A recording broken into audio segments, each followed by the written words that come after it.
Chapter 1178. He was already so old. Yet he had caused so much harm. This matter has nothing to do with you. Gong Jie paused for a moment before his brows furrowed. I just didn't expect you to be related to Muyaja. He's my daddy. This is going to be tricky. Gong Jie smiled nonchalantly, but his eyes were filled with ruthlessness. Little Yu, what should we do? The two families are like fire and water. Sooner or later, I'll trample the Muse under my feet. Whatever the Muse owe me, I'll make them pay with their blood. Gong Jie's voice was cold beyond compare. Closing his eyes, he could still recall the despairing scene of his youth. He watched helplessly as his mother died in a sea of fire. He watched helplessly as the fire spread. He tried his best to rush into the fire, but he was stopped dead in his tracks. If not for Mu Sheng's men chasing after him, that accident would not have happened. His mother would not have left him. Even now, this matter was a thorn in his heart that could not be removed. This deep hatred was deeply rooted. It was a nightmare that could not be erased even after so many years.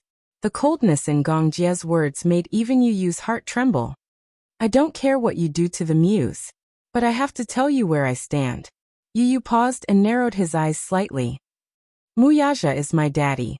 I won't let you touch him. His tone was firm and brooked no argument. There was even a hint of threat in it. Gong Jie was slightly startled when he heard that. Yu crossed his arms and said expressionlessly, You can kill or torture that Mu Sheng as you wish. It has nothing to do with me. But you can't touch Muyaja. His tone was equally domineering, as if he was declaring his stand to Gong Jie. Even when facing Muyaja, he was stubborn, unwilling to admit defeat, and even disdainful of him. However, when it came to his father's interests, he would definitely do his best to protect him without hesitation. Why? Gong Jie raised his eyebrows. Yu smiled elegantly like an arrogant gentleman and said casually, No reason. No means no. Gong Jie suddenly stood up and walked in front of him. He squatted down in front of him and calmly looked into his beautiful eyes. One big and one small. The two stared at each other as if they were in a silent confrontation. Yu looked at him with an elegant smile. Gong Jie smiled. Are you going to defend him to the end? Yes. Muyaja was his daddy. He was also the man his mother loved deeply. More importantly, they were his family. No matter what happened, he would always stand by his father's side. This position would never change because of anything. But what should we do? Gong Jie seemed a little annoyed. He raised his eyebrows indifferently. Even if it's for your sake, I can't do it. Yu was slightly stunned, but his smile did not diminish. Gong Jie said coldly, Yu, it's your business to defend your father. What I do is my business. We won't interfere with each other's business. Okay. I want to see what you're capable of to go against the Gong family for him. Gong Jie smiled, but his eyes were unusually cold. It's not just for him. Yu said casually. It was for his mother. Okay, then let's wait and see. Gong Jie said, stood up, and walked away. Yu watched his back as he left. His eyes narrowed. What kind of deep hatred did the Gong and Mu families have for each other? Chapter 1179. This matter was really tricky. This daddy of his was really a worrisome one. Dishing Financial Group CEO's office. Muyaja stood by the window and looked out with his deep eyes. It was already late at night, and the city was filled with neon lights. The ashtray on the table was filled with cigarette butts. He was not addicted to smoking, but today he smoked a whole pack of cigarettes like a madman. It was as if this was the only way to calm him down. He was waiting. He was waiting patiently. The more his father provoked him and drove him crazy, the calmer he had to be. In this aspect, the father and son were very similar. They both knew that the only way to deal with the current situation was to be calm. Yin Tianyu soon arrived at Disheng. He knocked on the door to the CEO's office. After instructing Lisa to guard the door, he walked in and saw Muyaja standing expressionlessly by the window. He turned around when he heard the commotion. His cold gaze softened slightly when he saw him. Daddy! Yu greeted him with an obedient smile. Muyaja walked over and picked up the boy, hugging him tightly in his arms. Good boy. It was good that he was fine. Muyaja did not say a word and only hugged him tightly. However, Yu, who was leaning into his embrace, could clearly feel how fierce his father's hug was. He used so much strength that it hurt him a little. However, this time, Yu did not push him away. His small hands slowly wrapped around his shoulders and gently stroked his silky hair. He understood his daddy's state of mind. He knew that no matter how strong a man was, there would be times when he was weak. Even if his daddy did not show that kind of weakness, Yu could acutely sense his faint uneasiness and guilt. Deep guilt. It was probably because as a man he had failed to protect his family and was blaming himself. Muyaja hugged him and said above his head, Yu, I'm sorry. Daddy couldn't protect you. I'm sorry. He had always been a man as arrogant as an emperor. To him, the words I'm sorry were condescending and he would never say it out loud. But now, the guilt in his heart overflowed, especially when he saw the photo of Yun Shishir and Xiao Yichen in a sorry state. One of them was his woman. One was his son. Because of him, he suffered an undeserved calamity. He had always prided himself on his foresight, and always had the overall situation in his hands. But now his weakness had been ruthlessly grasped by someone. It was as if someone was strangling his throat, and he was about to suffocate. Yu raised her eyebrows and suddenly asked in a deep voice, Why are you apologizing? His voice was still childish, but it was extremely steady. Muyaja was stunned.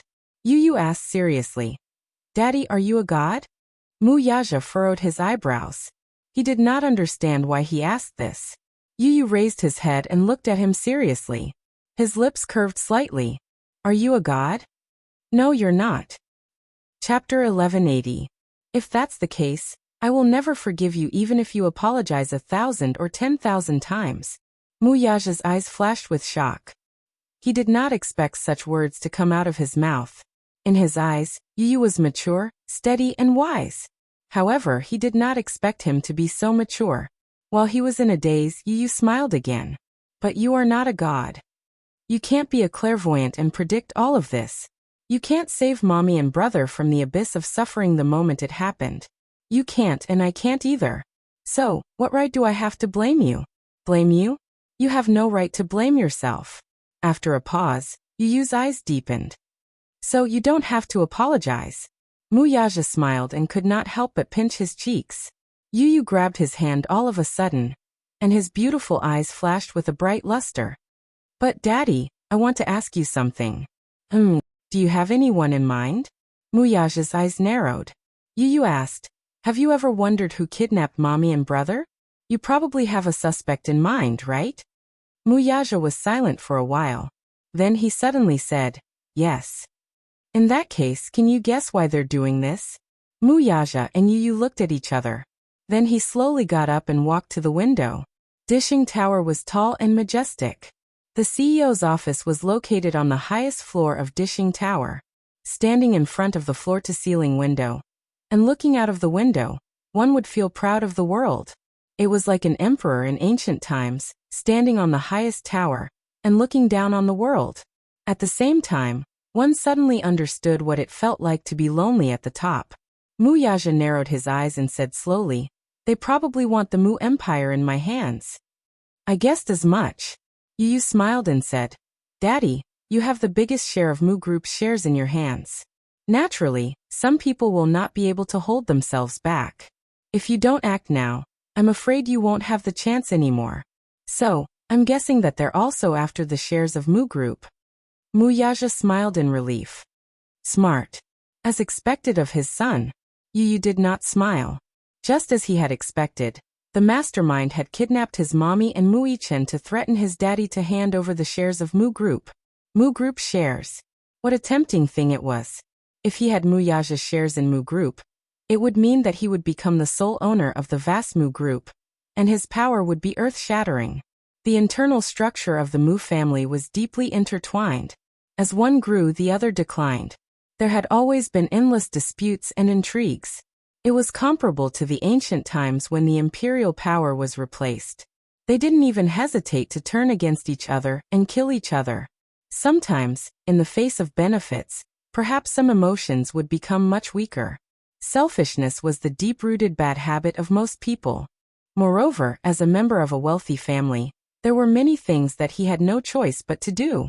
Yu suddenly turned and fixed his gaze on Muyaja's face.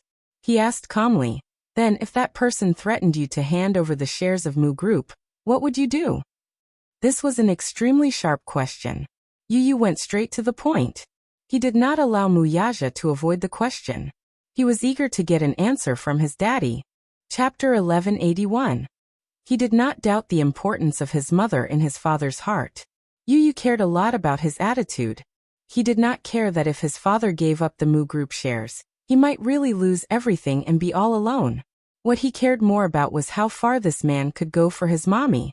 This was because even he could not be sure if this man, who had always been like a king, would make such a choice between power and a woman.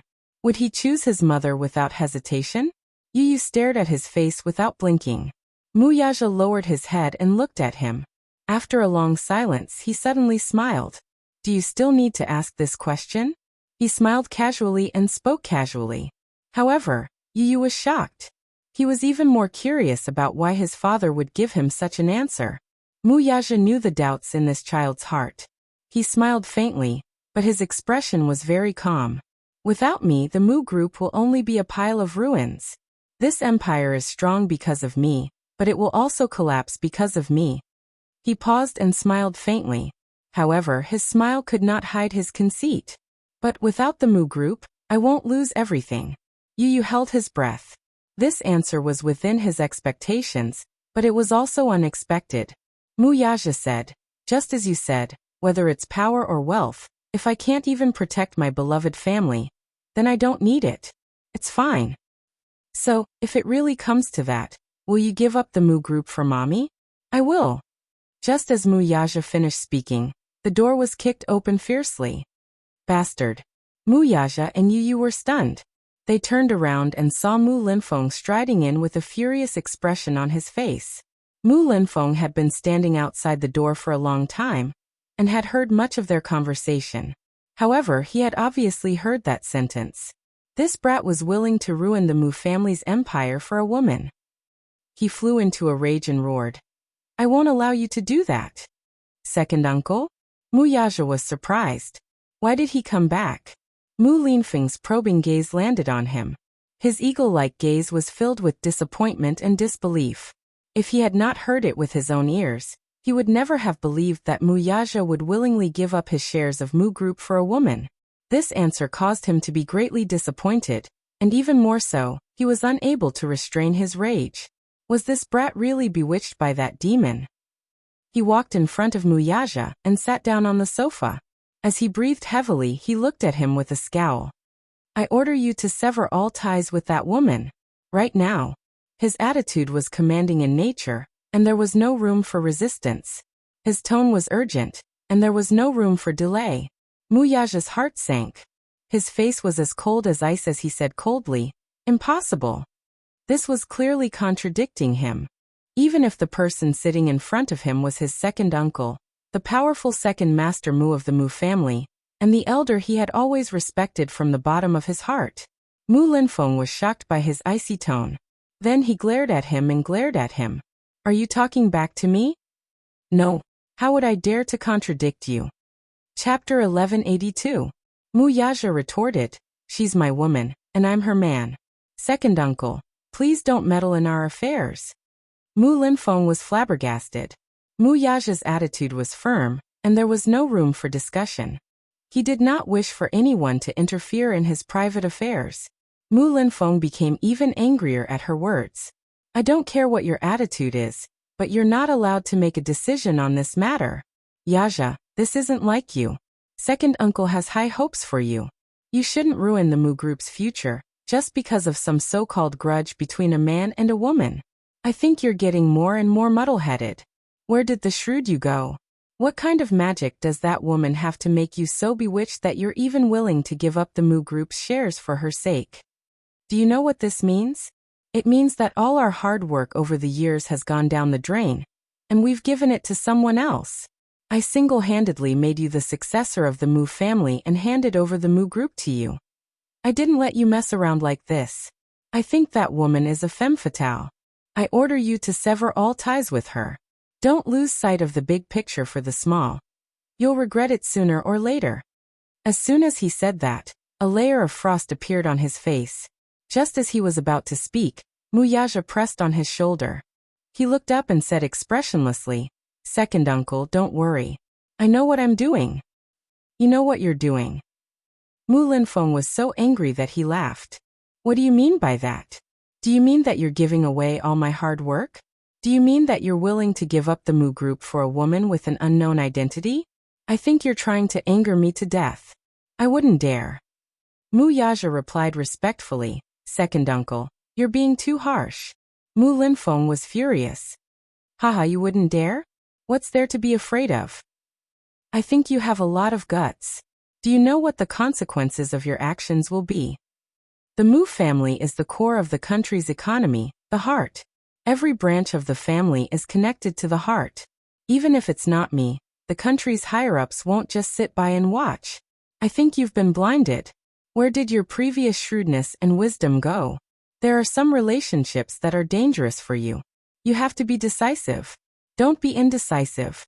With me here, I won't allow you to mess around." Mu Yaja's face suddenly turned cold. Mu Linfeng caught his icy expression. Mu Linfeng was even angrier when he saw this. "Why are you giving me such a look?" "I don't mean anything else." Mu Yaja said coldly, "Second uncle, once upon a time, I thought the same as you. In my eyes, love and hatred were like child's play. In the past, he was indifferent to relationships. He didn't believe that there was such a thing as true love that could disregard power and wealth in this world. Does true love really exist? Women, to him, were dispensable. He was so cold that there was even a rumor that he had a hidden illness and couldn't do it. However, until Yin Shirshir appeared. She taught him what true love was. She also taught him how to love someone with his heart. Chapter 1183. When he was young, he was full of ambition. To him, life was perhaps only as simple as revenge and survival. He put all his weight into fighting for power and scheming against each other. No matter what orders Mu Linfeng gave him, he had always followed them step by step without any rebellious thoughts. Now, however, there was warmth and weight in his heart. There was also someone he cared about. Yin Shirshir was the woman he was willing to love with his life. For her, he was not afraid even if he had to give up his life. Why would he be afraid of losing everything? At this thought, Mu Yaja's lips curled up. "But now I don't think so anymore. Second uncle, she's my family, not some dirty woman you're talking about." Family? Don't tell me that this so-called family member of yours is more important than me? Mu Linfeng laughed, his expression furious. "I don't care who she is. You must listen to my orders on this matter. Cut off all ties with her, and don't have any contact with her anymore. If you ask me, she's the reincarnation of a vixen who has bewitched your heart. In ancient times, the extravagant King Zhou was also bewitched by a vixen possessed by Daji. He didn't even care about the imperial court. There was also King Yu of Zhou, who teased his vassals with a fire beacon just for Bao Xi's sake. Since ancient times, this woman has been a dangerous thing. I'm not forbidding you from touching women, but I'm warning you not to be like those incapable emperors in ancient times and give up your country for a woman. You've always been shrewd and principled. What you've said today has really disappointed me." These words were a little too harsh. Mu Yaja pursed his lips tightly. His handsome face tensed up and a trace of anger appeared on his face. If the person sitting in front of him was not an elder who had promoted him single-handedly and whom he respected, he would have flipped the table in anger and told him to scram. "Second uncle, I hope you know that Yin Shirshir isn't that kind of woman." Mu Linfeng snorted and said stubbornly, "I think she's that kind of woman. She's a femme fatale. She's a scourge and a ticking time bomb if she stays by your side. I've miscalculated. I should have gotten rid of her the day I found out about her. In fact, she did have the ability to harm people. You must know that in the past you knew how to consider the big picture. You would never lose your sense of propriety because of a woman." Mu Linfeng's expression was dignified and his eyes were cold. Yu was enraged when he heard that. If it wasn't for Mu Yaja, he would have slammed the table with this stubborn old man. How dare he say that his mommy is a femme fatale and the reincarnation of a demon? Since when did a person's beauty become a sin? Yu was still angry, but he didn't say anything. Since Daddy had stopped him, He must have his reasons. He didn't say anything because he respected his daddy's decision. Muyaja's face turned even colder. He had to admit that whenever it involved Yin Shirshir, he would always lose his sense of propriety, because in his heart she was special. He suddenly said coldly, "Ability also means that you need to take responsibility. That's the responsibility and principle that a man should have. If I have to sacrifice the person I love just to consider the big picture, then I don't want this country. So be it." Yu Yu was stunned. He applauded his daddy's words in his heart. That's right. That's what he should say. Chapter 1184. If he had to sacrifice his beloved for the sake of power and wealth, that was simply ridiculous. Mu Linfeng was completely enraged. He slammed the table and stood up. "How dare you? Take back what you just said." "No." Mu Linfeng was even more exasperated. He frowned and spat coldly. "I think you've really lost your mind. Bastard, you're simply a bastard. Are you out of your mind? Second uncle is so disappointed in you." Muyaja looked up and met his gaze expressionlessly. "Haha. I'm sorry to disappoint second uncle. However, I'm also very disappointed in you." "You." Mu Linfeng's face turned pale with anger. His facial muscles twitched from excessive anger. The cold glint in his eyes was like a sharp sword that could not wait to pierce through him. "Remember this. Now that things have come to this, the Mu group isn't just your blood and sweat. At the same time, it's my blood and sweat. Second uncle will never allow you to trample on my blood and sweat like this." With that, he turned around abruptly and slammed the door as he left. Bang! The sound was earth-shattering. The huge office seemed to be shaking. Muyaja slowly shut his eyes and sucked in a deep breath of cold air. Yu Yu suddenly hooked his arm around his shoulder. "Daddy, good job. But don't worry, even if you don't have the Mu group, you still have me, Mommy, and Xiaoi Chen. We're a family and we'll go through thick and thin together." Muyaja scratched the bridge of his nose, but his expression was grave. "That's not what I'm worried about." "Then what is it? Have you ever thought that even if I hand over the Mu group, will that person really hand over the person?" The smile on Yu Yu's face faded, and his eyes turned cold. "That person? That means you already have a suspect. I think I know who he is. This person was probably the big fish that he had been waiting for all this time. The real culprit behind his mother's death. Haha. After so many years, they were still using such despicable methods. According to the news from the hospital, Grandpa was poisoned. If he hadn't been sent to the hospital in time, his life would have been in danger. And he was no stranger to this method. Back then, his mother had also been poisoned by someone and had been murdered.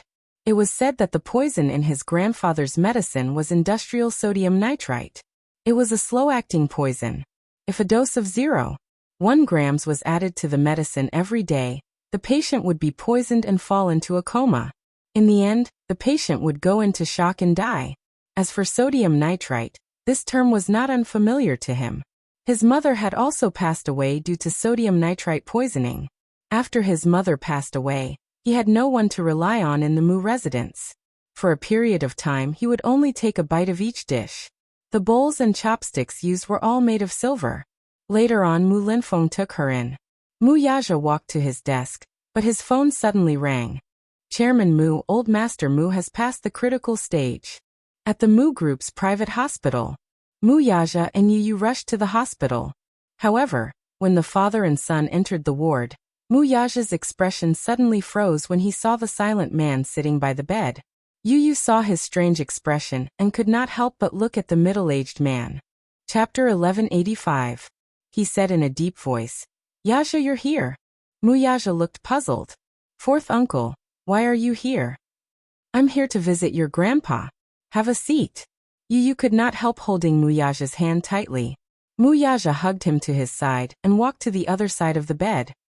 He sat down and looked up to face his father. What followed was a long period of dead silence. Finally, it was the man who broke the silence. "Your grandpa's health is deteriorating." Muyaja's brows were knitted tightly from start to finish. His face was cold. He glanced at his face and suddenly smiled. "What's wrong? You seem to have something on your mind." "No." "Oh." Mu Lianjue gave another sinister smile as his gaze fell on the old man's pale face. Then there was another long period of silence. It was as if a century had passed. He suddenly said, "Yaja, I think you have something to say to me, don't you?" Upon hearing this, Yu narrowed his eyes warily and raised his head to look at Mu Yaja, only to see the latter's deep gaze on him. It was as if a sharp sword was piercing through him. He composed himself and keenly noticed the slight change in Mu Yaja's expression. He abruptly turned his head and looked at the man with a sharp gaze.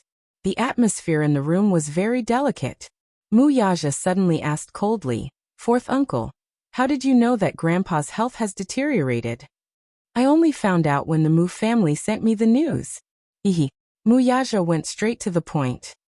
"Where is he?" Mu Lianjue frowned and looked at him suspiciously.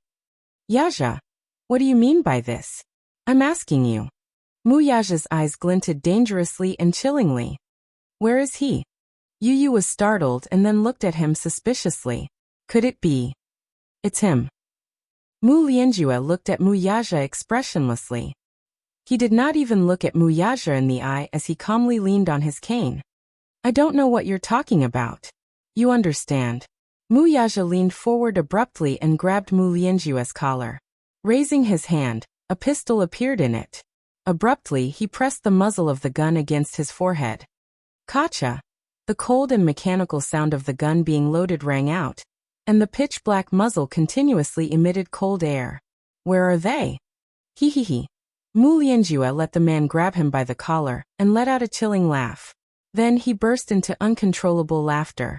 "Ha ha ha." Mu Yaja looked at him expressionlessly without a change in his expression. "Yaja, it's not like you to be so angry."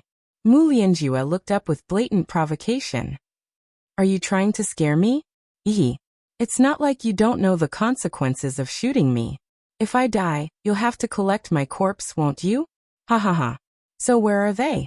Mu Yaja lost his patience. Mu Lianjue laughed sinisterly. Don't be anxious. I know what you want, and at the same time, you should know what I want too." Yu stood up nervously all of a sudden. Could it be that Mommy and Xiao Chen are really in his hands? Mu Yaja's lips were cold as he pushed the man away with the gun. Mu Lianjue lost his balance and almost fell to the ground. Chapter 1186.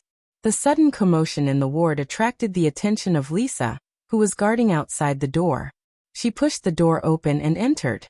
Looking at the tense atmosphere in the ward, she could not help narrowing her eyes as her hand subconsciously reached for the holster on her waist. Yu swept a glance at her. She immediately walked to his side. Her expression was cold, and she did not say a word. Mu Lianjue casually ordered, "Sit down." Mu Yaja's expression remained unchanged, but his eyes were cold. Mu Lianjue raised his head to look at him, but his voice suddenly froze. "Sit down." It was clear that he wanted to negotiate with him. Mu Yaja smirked and expressionlessly returned to his seat. No matter how hard he tried to restrain himself, however, his hands were still trembling uncontrollably. It was this man, the culprit who caused his mother's death. He narrowed his eyes dangerously. "Back then, my mother's poisoning incident was also your doing." Mu Lianjue snorted, but his face did not change much. He calmly glanced at him from the corner of his eyes and cruelly spat out 2 words. "That's right." Mu Yaja's face instantly tensed up like an icehouse, freezing everything within 10,000 feet. However, the man's next words almost made him lose control of his anger. "It's not just your mother. Your father's car accident back then was also my doing." Hearing this, Mu Yaja's eyes turned sharp. He abruptly raised his head and stared at the other with a chilling gaze. Almost gritting his teeth, he questioned, "What did you say?" "What? Are you very surprised? You should have heard what I said earlier very clearly." Mu Lianjue, however, did not show any fear on his face. Instead, he asked nonchalantly, "What? Do you really think that your father's car accident back then was purely an accident?" Mu Yaja's shoulders trembled slightly when he heard this. He closed his eyes deeply. When he was young, his father had a car accident and fell off a cliff, resulting in his death. It was not that he did not suspect that this car accident was an accident or a conspiracy. However, there wasn't much evidence. According to the autopsy report, his father was suspected to have been poisoned. His pupils were extremely constricted, and respiratory paralysis was the main cause of his death. He suspected that it was a hallucination caused by excessive drug use, which then led to sudden shock, which led to sudden death. Therefore, the car accident was not the main cause of death. These reports were obtained from his investigations after he became an adult. At that time, he couldn't help but be suspicious. His father did not seem to have a history of taking drugs when he was alive. This car accident was indeed very suspicious and very strange. However, the report stated that it was only a suspicion, and there was not enough evidence to show that it was due to excessive drug use that led to shock. He didn't expect that his father's death was also his doing. Mu Yaja was nearly paralyzed by anger. He subconsciously tightened his grip on the gun, raised his hand and aimed at him. His fingers trembled as he pulled the trigger. His eyes were completely bloodshot. Despite being pointed at by the gun, Mu Lianjue's face remained calm. It was as if he was certain that the man would not shoot him dead. You don't have to bluff, I know you won't shoot. Mu Yaja clenched his fists so tightly that his knuckles cracked. His handsome face was ghastly pale. Chapter 1187. Mu Lianjue looked at the unconscious man on the bed with a vicious gaze. If it weren't for him, I wouldn't have to go through all this trouble to pass the Mu family's head position to Mu Lianqing. Shut up. Mu Yaja bellowed. Even the unconscious Mu Sheng seemed to be shocked by his anger. His eyelashes twitched violently, but he still showed no signs of waking up. These aren't excuses. Excuses? What excuses? Mu Lianjue stood up angrily. His pair of eagle-like eyes glared at him as he pointed at Mu Sheng with a sinister expression. Back then, he personally promised me that I'm the true heir of the Mu family. What happened in the end? What happened in the end? In the end, just because I'm a concubine's son, that old thing actually went back on his word and chose Mu Lianqing as his heir. Why? Is it because Mu Lianqing and Jiang Yishan have a marriage alliance, and are relying on the Jiang family's power? Or is it because he's the son of the main wife and has a noble status while I, a concubine's son, deserve to be looked down upon? Mu Lianjue's face burned with fury as he spoke. His voice was thunderous as if it had exploded. In terms of ability and means, how am I inferior to Mu Lianqing? I'm clearly more outstanding than him and more qualified to be his heir. Just because I'm a concubine's son? All the hard work I've put in is being slandered by these two words so easily. On what basis? I want to ask you, on what basis? So you murdered my father. Mu Yaja's emotions gradually calmed down. He quickly calmed down and looked at him coldly. Yes. Mu Lianjue gritted his teeth. His facial muscles trembled due to his excessive anger. Why did you do that? Mu Yaja questioned coldly. My father has always been aloof from worldly affairs. As long as you say the word, he'll give up the family head position. Give up. Mu Lianjue laughed in anger, his eyes cold. Give up? What does he think I am? Does he think I'm a beggar? A beggar? Does he think I'm so pitiful that I need his pity and charity? I don't need him to give it up to me. That's because the Mu family's inheritance rights should belong to me. Mu Yaja was silent. Mu Lianjue suddenly laughed sinisterly.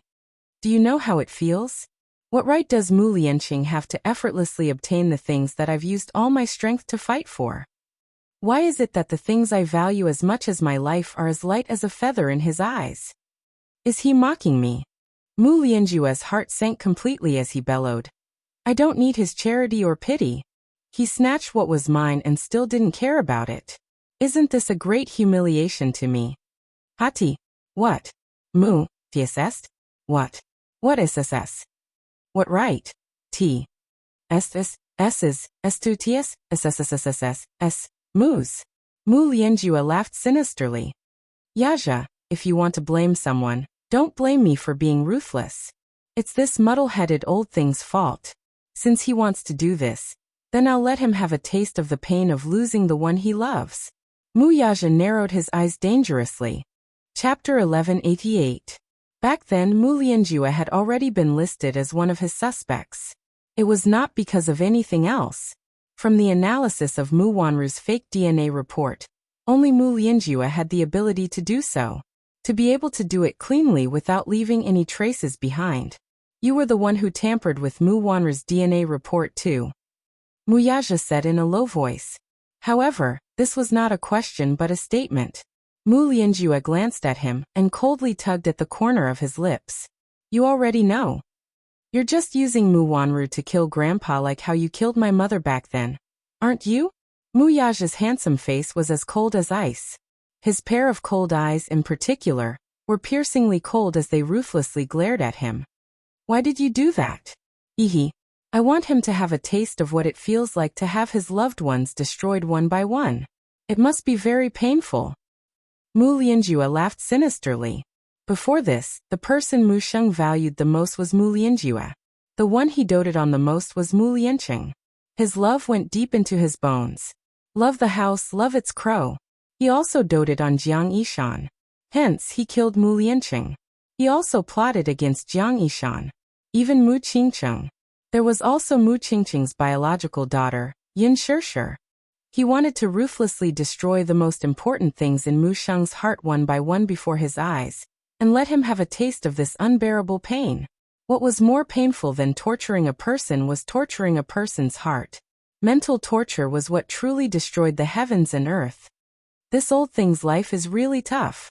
Still, this isn't bad either. I'll let him see with his own eyes how the Mu Empire, which he values the most, will be destroyed in his hands. The position of the Mu family's head should belong to me. If he doesn't give it to me, then even if I have to resort to unscrupulous means, I'll snatch it back. Yu Yu's chest heaved violently as she glared fiercely at him, her whole body trembling uncontrollably. Mu Lianjue paused for a moment to size up Mu Yaja's frosty eyes before sneering. Ehe. Take a guess. If this old thing knew that he had always taken the thief as his daughter, and that Mu Wanru was not Mu Qingqing's biological daughter, he would have loved her dearly. However, Mu Qingqing's real flesh and blood had been destroyed by him. How painful must that have been? And when he learns that Yin Shishir is Mu Qingqing's real flesh and blood, how heartbroken will he be? On the bed, Mu Sheng's turbid eyes widened. A deep voice sounded indifferently. What is going on? Mu Lianjue and Mu Yaja looked at the bed. Mu Sheng struggled to prop himself up from the bed. His blurry eyes could not hide his anger. What do you mean by that? What happened to Lianqing? Were you the one who killed Yishan? Where was Qingcheng? Could it be that Qingcheng is also? As he spoke, his eyes turned bloodshot as he reached out to grab Mu Lianjue's arm. Mu Lianjue's eyes sharpened as he waved his hand to shake him off. Don't touch me with your hand. You, hearing this, the old man was even more enraged. He had just passed the critical period and was feeling weak all over. His voice was hoarse. Did you kill Qingcheng too? Did you? Yes. His eyes widened. What? Back then, Mu Qingqing's car's brakes malfunctioned, and it fell off the cliff because I tampered with her car. Chapter 1189. B****. Mu Xing bellowed with all his strength. His old eyes blurred as tears streamed down his cheeks. Fourth, oh fourth. Why didn't I see your true face before? How could you be so heartless? Mu Lianjue calmly replied. I'm just giving you a taste of your own medicine. His face turned ghastly pale the moment he said that. Have you really forgotten? Have you really forgotten how my mother died so tragically? Mu Lianjue raised his hand and grabbed him by the collar. Have you really forgotten? What tricks did you use back then to destroy my mother's family? Shut up. Mu Sheng was furious. The past surfaced in his mind, but he could not bear to look back on it. What? Why should I shut up? Ehe. Like father, like son. You should have heard of this saying, right? Why don't you look back and see what kind of face you used to have when you're questioning me for being so heartless? Enough. A childish and cold voice interrupted them. Mu Sheng was shocked. Mu Lianjue's face froze as well. Yu Yu raised his head and expressionlessly said, I'm not in the mood to listen to you guys talk about such useless things. After a pause, he slowly stood up and fixed his cold gaze on Mu Lianjue. What exactly do you want for you to let them go? Don't beat around the bush. State your conditions. Mu Lianjue snorted. You have no right to interrupt when the adults are talking. Ichen, get out, ordered Mu Sheng. Yu cast him a sidelong glance and ignored him. Mu Sheng was enraged. What? Are you not going to listen to your great-grandfather's words? Old man, you should be clear that the person standing in front of you is not Mu Ichen. Yu said expressionlessly. Clearly he had no patience for him. Mu Sheng was stunned and then carefully sized him up. Yu raised his arrogant chin slightly and stood beside Mu Yaja. Dressed in simple casual clothes, he exuded an elegant yet cold aura from head to toe. Mu Sheng reacted quickly. This child was not Mu Ichen. It was another child. Yin Tianyu. Mu Yaja put his arm around the boy's shoulders and suddenly said to Mu Lianjue coldly, "Let's negotiate." Mu Lianjue raised his head to look at him. "You've held them hostage to threaten me. If that's the case, why don't you show your hand? You don't have to hide your ambitions. I don't have the patience to play games with you." Muzazazaz, SSSSSS. Mu Lianjue's lips curled coldly. "I want the Mu Group's shares in your hands." He went straight to the point. Just as Mu Yaja had expected, the man was indeed eyeing the Mu Group shares in his hands. Hence, he did not show much surprise on his face. Hearing this, however, he was shocked by Mu Lianjue's ambition. Impudent. B***st**RD. What are you doing? It's none of your business. Shut up. Mu Lianjue snorted angrily. Mu Sheng was at a loss for words. His shoulders trembled uncontrollably as he was filled with anger. Yu frowned and could not help looking at Mu Yaja. He heard him say without hesitation, "Okay." Okay. Chapter 1190. Such a frank answer surprised the old man, and made him even more suspicious. Okay. He actually agreed so calmly without any hesitation. Was this woman that important to him? Or was there a trap in this? The cunning man could not help raising his guard. Cocking a brow, he clearly did not believe that Mu Yaja would hand over such an important thing to him so easily. "I'm warning you. Don't you dare play any tricks with me. Do you think I'm as cunning as fourth uncle?" Mu Yaja sneered and mocked him mercilessly. Mu Lianjue laughed in anger. "I'm warning you. If you dare to play any tricks, you can just wait to collect your corpse in the next second." He was not afraid. In this operation, he was already prepared to perish together with the enemy. Now that he had 2 lives in his hands, the pitiful mother and son would instantly turn into 2 cold corpses with a single order from him. Mu Yaja coldly retorted, "They're already in your hands. What tricks can I play with you? It's good that you know that. You have to be clear about this. As long as I give the order, both of them can forget about coming to you alive. But first, I want to confirm that they're still alive." "Of course they're still alive," he snorted. Mu Yaja's eyes turned cold. "I want to see it with my own eyes for this to count." He was silent for a while before calling for his assistant, and whispering a few words to her. The assistant went out. Not long after, she walked in again with a phone in her hand. There was already a video call on the phone. In the video, Yin Shishir and Mu Ichen were hugging each other. The temperature in the basement was very cold at night. Hence, Yin Shishir and Mu Ichen hugged each other even tighter. Both of them were injured to varying degrees. Mu Yaja glanced at the video and saw a man with a scar on his face walking over and reaching out to pat Yin Shishir's face. Yin Shishir woke up with a start. The camera panned in. Yin Shishir's forced calmness stung Yu's heart. It also stung Mu Yaja's eyes. "Say something to the camera," ordered the scarred man. Yin Shishir bit her lip tightly and did not speak. "Say something." Yin Shishir still did not speak and even avoided the camera. Yu's heart ached as if it was being stabbed. The video was not a comparison film, and every frame was fresh. Hence, when Yu saw his mother covered in injuries, he felt suffocated and his breathing became a little irregular. Yin Shishir's injuries seemed to be more serious than his brother's. On top of that, she had been trapped for a day and a night, and hadn't had enough food and water. Her complexion was extremely unsightly, especially her lips, which were dry and cracked like the cracked earth after a long drought. "Did you see it clearly?" Mu Lianjue snorted and got someone to take down the video. Mu Yaja looked up, the coldness in his eyes turning colder. "She's seriously injured." "Yes. She's restless and stubborn, so I got someone to teach her a lesson." He then snorted. When are you letting her go? Of course, we'll let her go after you sign your name on the document, and the contract takes effect. Impossible. Muyaja coldly asked. Will you really let her go after I sign my name? Why? You don't believe me? Muyaja negotiated with him. Let her go first. Impossible. Mu Lianjue naturally disagreed. Chapter 1191. Yin Shishir and Mu Yichen were two bargaining chips. Neither could be left out. Muyaja's eyes flashed with anger. If we don't wait for the document to take effect, it'll take at least 3 days. 3 days. They're so seriously injured. We can't let you drag it out for another 3 days. Thus the situation came to a standstill. Yu frowned slightly and suddenly raised his voice. How about this? We'll each take a step back. You let one of them go first, and after the document is signed, you let the other one go. How about that?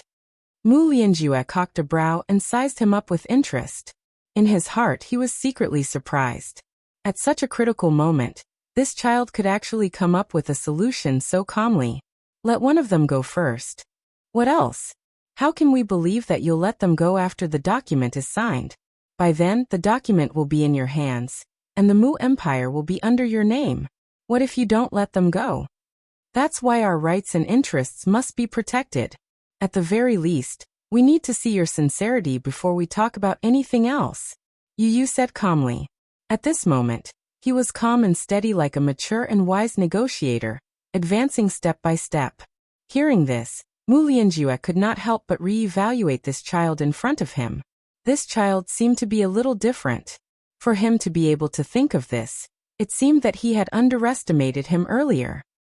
It's not impossible for me to let one of them go first. Mu Lianjue pondered for a moment. Yu stared at him nervously. Then he heard him say casually, however, there must be an exchange. Muyaja cocked a brow. What kind of exchange? Use him in exchange for Yin Shishir. This is fine. He pointed at Yin Tianyu and said in a low voice. Yin Tianyu. Fine. Muyaja. No. The father and son spoke at the same time, but their attitudes were completely different. The two men looked at each other and Muyaja bellowed. Are you crazy? Yin Tianyu frowned. What? I won't allow it. Muyaja said coldly, but his tone didn't allow anyone to object. What kind of father would personally send his child into the tiger's den? He couldn't just watch as Yu put herself in danger. It was impossible to make an exchange. Use him in exchange for Yin Shishir. After the signing of the documents, release another one. Once the document comes into effect, I will release both children. What do you think? Mu Lianjue's lips curled into a confident smile. Muyaja's expression was frosty.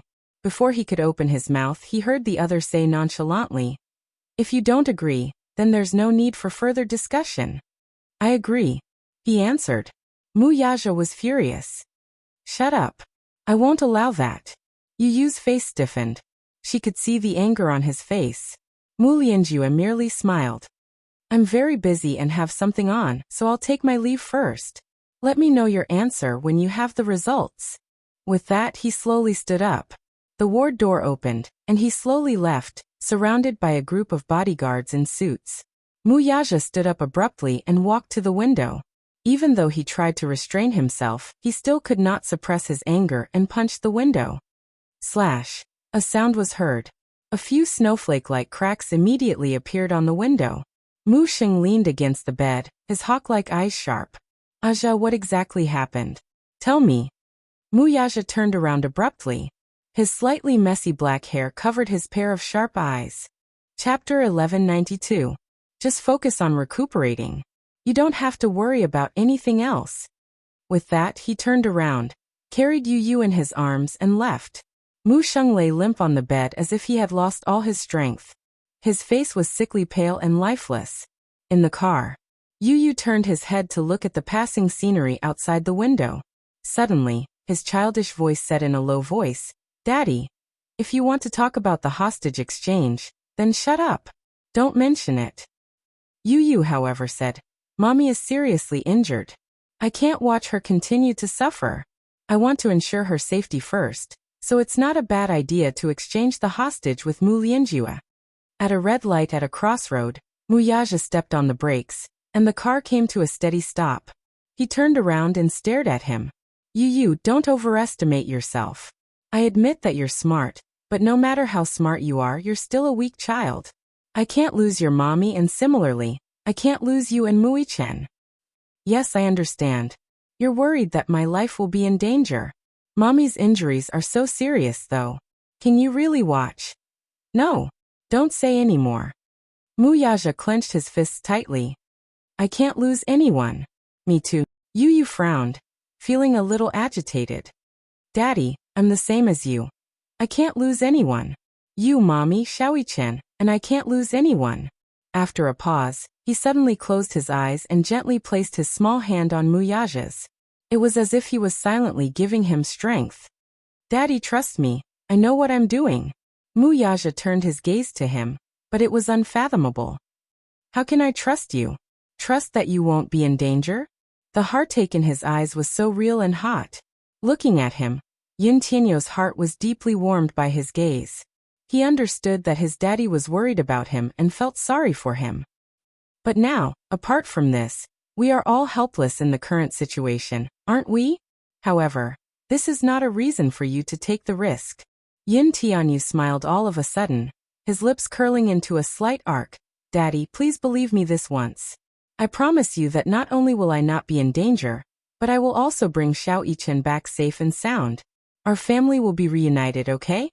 As he spoke, he leaned over slightly and whispered a few words into his ear, telling him his original plan in full. When Muyaja heard this, his face changed, and his brows furrowed in suspicion. Daddy, trust me. I won't let you down. You said seriously. Muyaja held his breath for a moment, and then closed his eyes deeply. Then he suddenly opened them and said in a deep voice, Okay. However, you must ensure your own safety. Yes. It's a deal. Dawn. Footsteps could be heard in the dark and damp basement.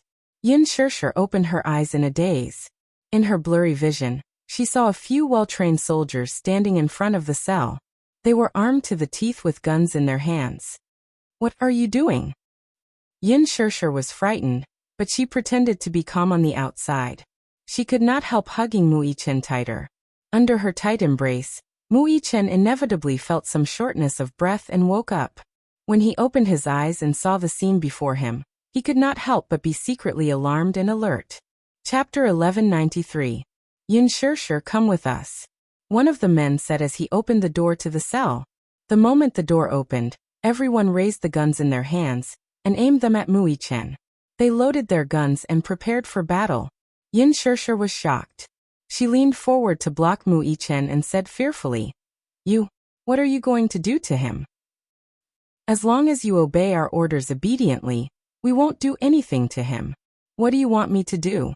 The man's cold and mechanical voice sounded again. Come with us. Stop talking nonsense and obey us obediently. Yin Shirsher's body trembled slightly. Then, she stood up slowly and looked at them warily. Hurry up, move faster. Don't waste time. The man shouted angrily again. Yin Shirsher took a deep breath and suppressed the uneasiness and nervousness in her heart. She walked towards them. Mui-chen stood up abruptly, hugged her, and scanned the room coldly. What are you doing? What are you trying to do by asking Mommy to go with you? The man said angrily, Stop talking nonsense. This has nothing to do with you. Move aside and don't get in our way. Mui-chen hugged Yin Shirsher nervously. Mommy, don't go with them. No matter what, I want to be with you and protect you. Don't worry. Your mommy will be fine. Don't worry. No. Mui-chen did not believe them. He hugged Yin Shirsher even harder. My mommy will not go with you. Kid, don't refuse a toast only to be forced to drink a forfeit. Let go. I won't let go. Mui-chen was not afraid of their threats. He said to Yin Shirsher, Mommy, don't be afraid. I'll be by your side. The man was furious. He rushed into the cell and raised his gun to smash him. Mui-chen was about to retaliate when Yin Shirsher stopped him. She screamed, Don't touch him. Stop. The man stopped moving. Yin Shirsher turned around and gently caressed Mui-chen's face. She smiled and said, Xiaoyi-chen, don't worry, okay? Mommy will be fine.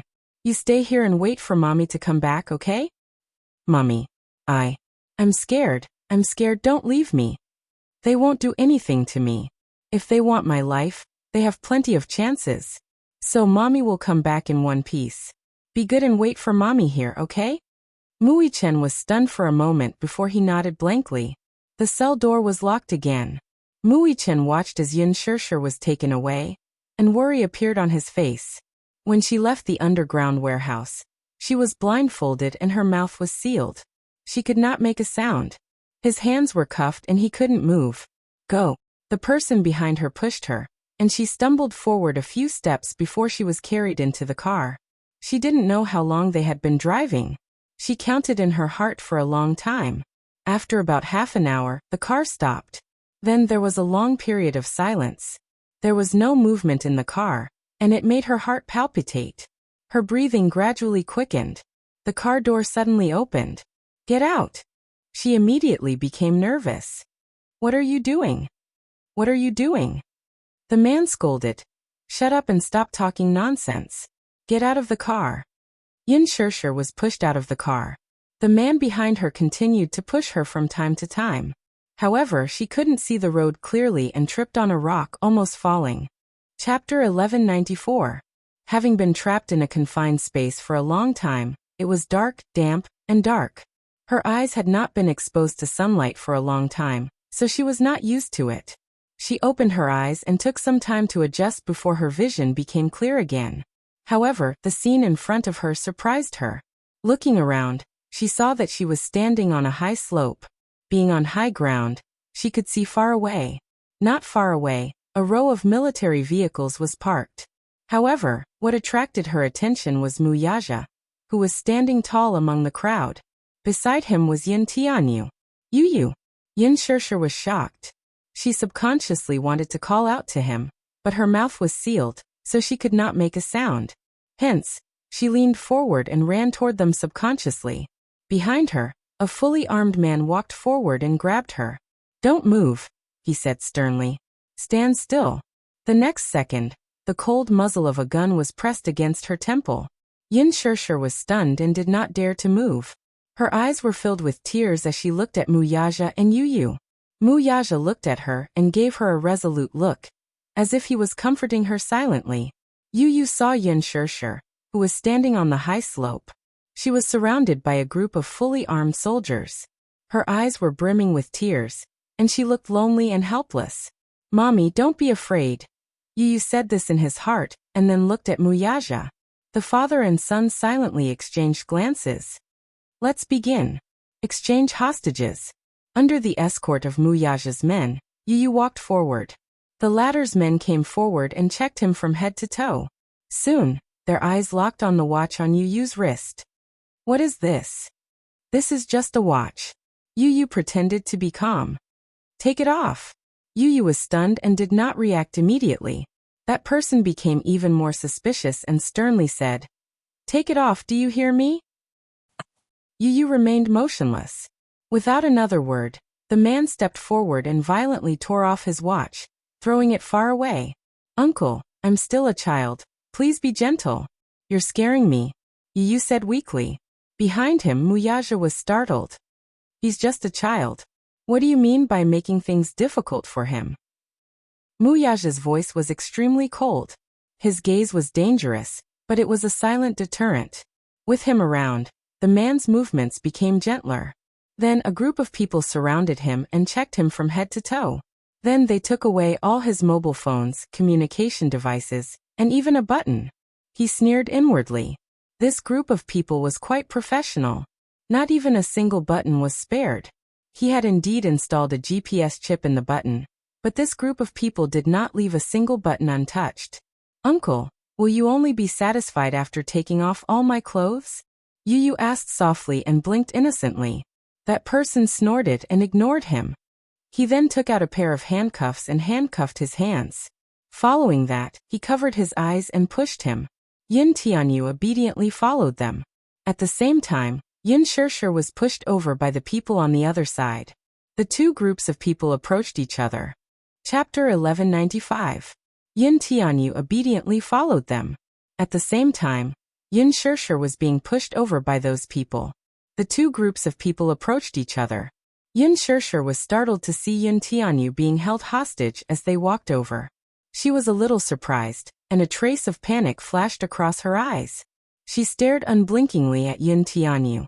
Seeing that he was being pushed in their direction, she became increasingly nervous. What were they trying to do? Why were those people handcuffing Yu and blindfolding him? Yin Shirshir had an ominous feeling in her heart.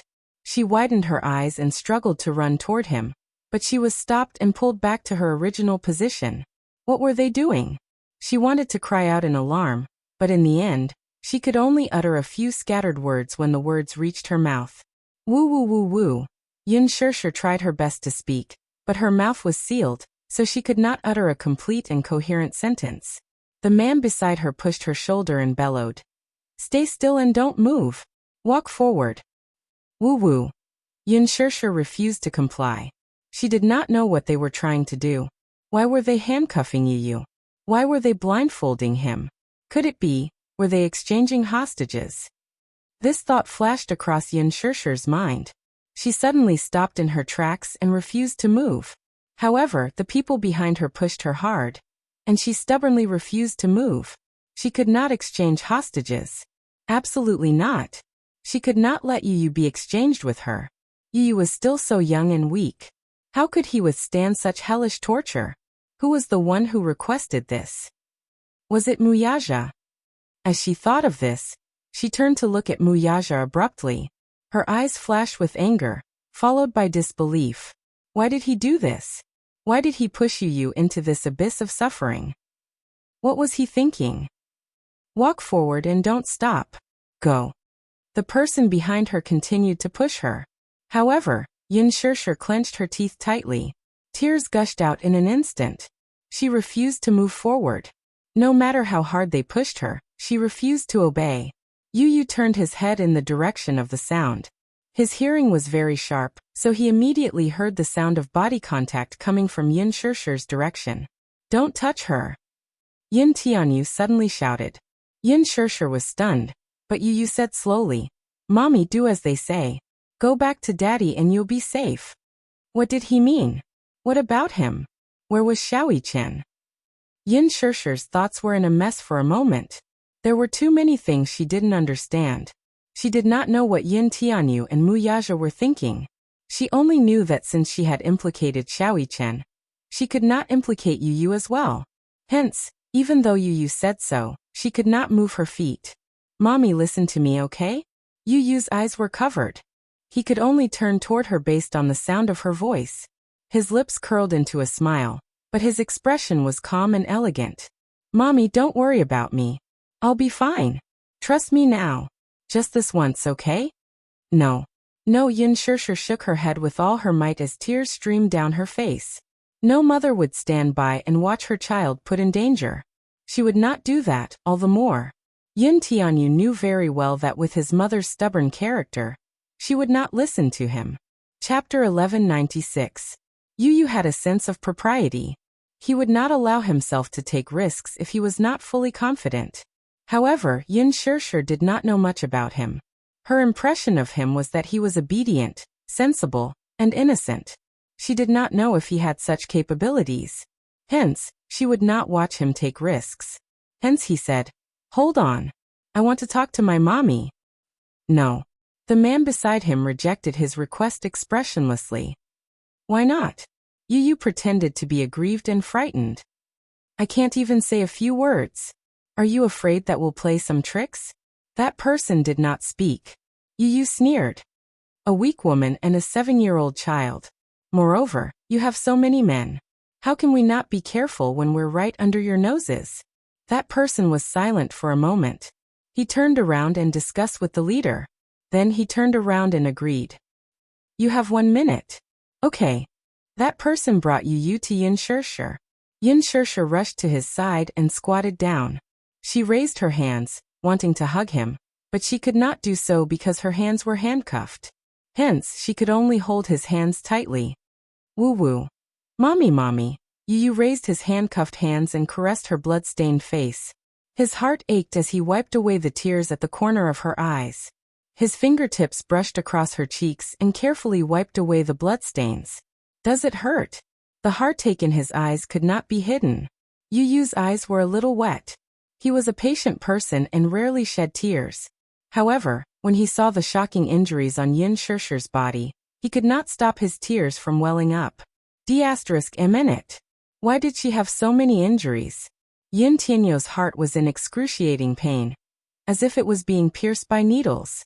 When Yin Shirshir heard this, she shook her head as though she wanted to tell him that she wasn't in pain, not at all. Yin Tianyou did not know whether to laugh or cry. He smiled helplessly. How could it not hurt? Mommy is a liar. She must be in a lot of pain with so many injuries. Pausing for a moment, a chilling glint flashed across his eyes. Hatred as sharp as a knife flashed across his eyes. No matter who it was, he would definitely make his mommy pay for the injuries on her body 1,000 times over. His mommy, whom he had always taken good care of, was now in such a sorry state. Yu Yu could not wait to hack Mu Lianjue into 1,000 pieces. Even death by 1,000 cuts would not be enough to appease his hatred. Yu Yu held her face with her small hands and gently kissed away the tears at the corner of her eyes. Then she affectionately kissed her forehead. A charming and elegant smile suddenly appeared on her face. Mommy, trust me, wait for me. I'll bring Xiao Yichen home safely. Recuperate well and wait for us to come back. Yin Shirshir suddenly panicked. She desperately shook her head and held Yu Yu's hand tightly, refusing to let go no matter what. She wished that time would stop at this moment. Don't separate. Don't separate from him. Time's up. The two were forced to separate. Yin Shirshir struggled with all her might. The man beside her frowned, stepped forward, raised his arm, and gave her a hard chop on the back of her neck. Ugh! Yin Shirshir's vision turned black. She only felt the world spinning before she lost consciousness and her body went limp. Chapter 1197. Just as Muyaja reached out, Yin Shirshir fell limply into his arms. Her body was as light as a feather. She was frighteningly thin. Moreover, she was covered in blood and bruises. The hideous bloodstains stung his eyes at once. He pulled her into his arms and hugged her tightly. In his heart, he felt as if he had regained what he had lost. He almost thought that he was going to lose her. Now that she was in his arms, her petite body was not enough to occupy his entire heart. Yet it felt so real. Muyaja hugged her tightly with heartache. When he looked up, he saw that Yin Tianyu had already been pushed into the car. The car door was closed, and he seemed to be cut off from the world. His brows furrowed slightly as he ordered, "Let's go back." "Yes, boss." Minyu opened the car door, and Muyaja carried Yin Shirshir into the car. The car sped off. The two cars drove in opposite directions and gradually drifted away. In an underground warehouse, the shutter door slowly opened. Muichen stood up abruptly and looked nervously at the door. However, Yin Shirshir was not there. Instead, there was a figure that surprised him. "Yu Yu? Go in." That person pushed him hard. Yin Tianyu staggered into the warehouse. The moment he stepped in, he could feel the cold and gloomy air in the warehouse. The door closed and the blindfold was removed from his eyes. The musty smell and the faint smell of blood assaulted his nostrils. He could not help frowning in disgust. After adjusting to the dim environment, he looked around and his gaze landed on Muichen in the cell. "Brother!" Just as he called out softly, the man behind him kicked him in the back. Yu Yu was caught off guard and lost his balance, causing him to fall to the ground. Muichen bellowed angrily. "What are you doing? Don't touch him." B****, shut up. That person shouted and coldly glanced at Yu Yu. He said indifferently, "Stand up. Don't be so rough with a child. Are you a man?" Yu Yu snorted and stood up. That person raised his eyebrows.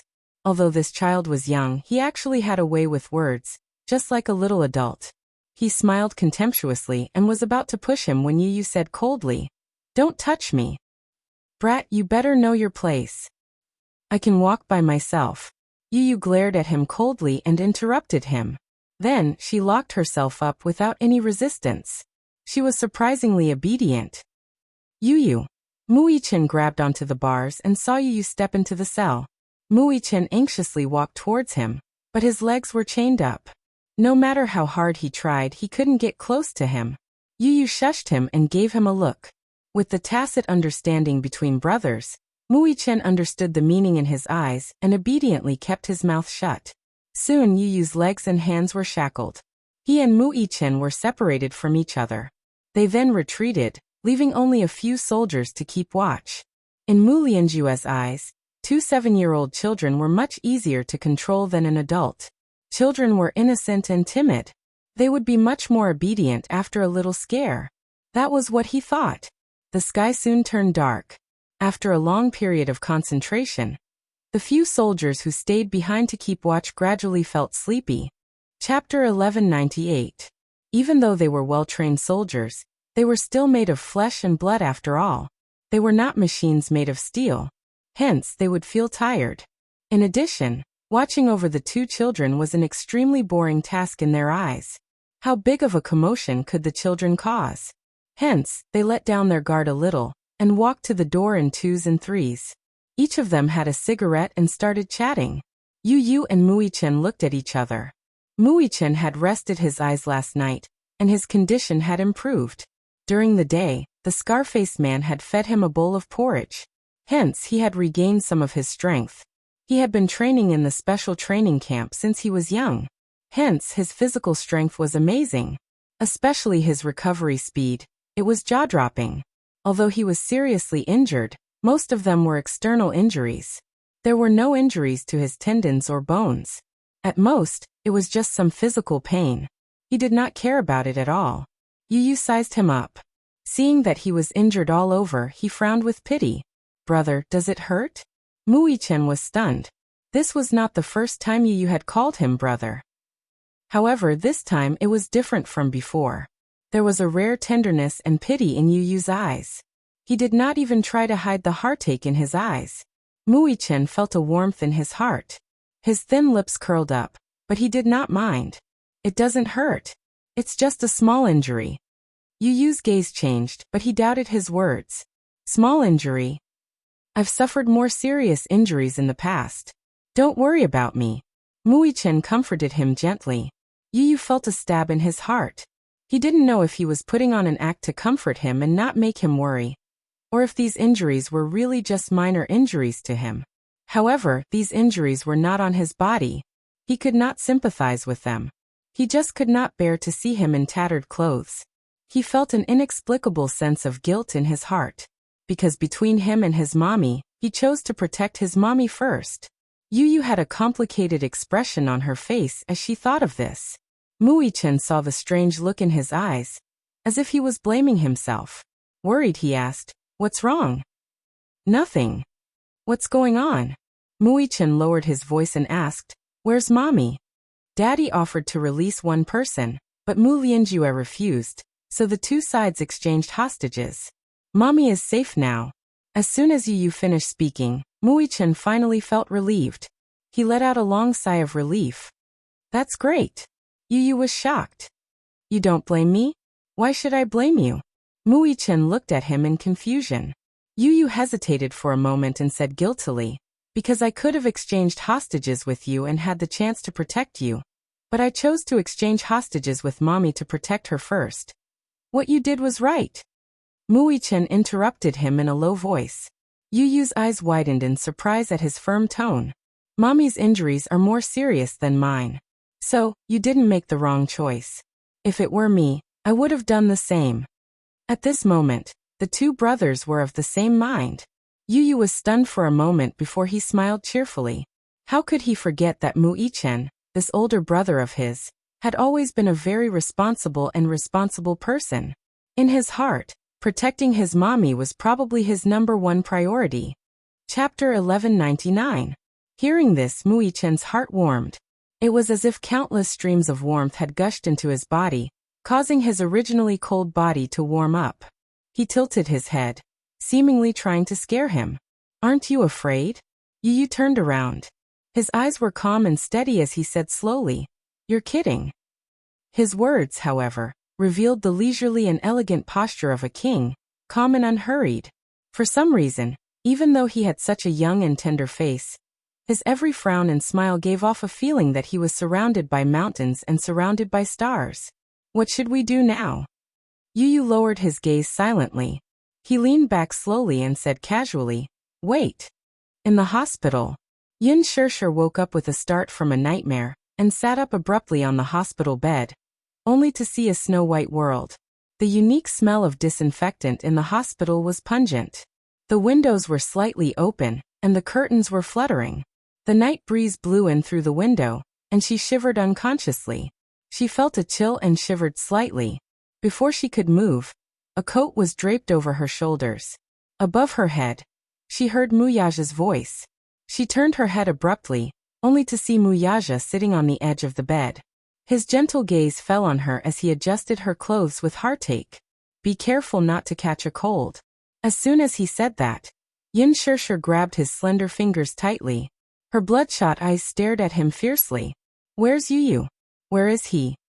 Muyaja looked at her calmly, but did not answer. Yin Shirshir gripped his hand even harder.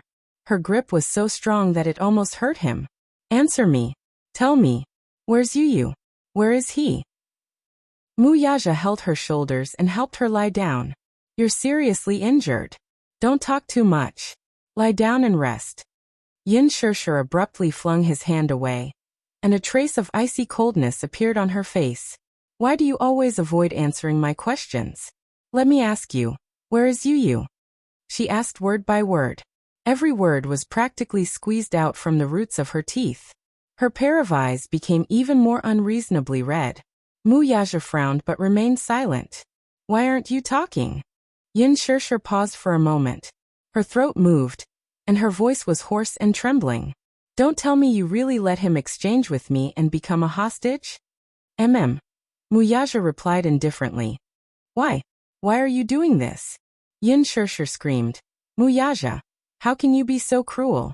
He was still a child, only 7 years old. How could you bear to let him be a hostage? Do you know how dangerous this is?" She was agitated and anxious. Her pale face had green veins popping out. Her skin was so pale that even the blood capillaries could be seen clearly. She was extremely haggard. Muyaja looked at her deeply. Suddenly he said in a deep voice, "I know. You know. If you know, why did you still do this? Are you crazy? Are you crazy?"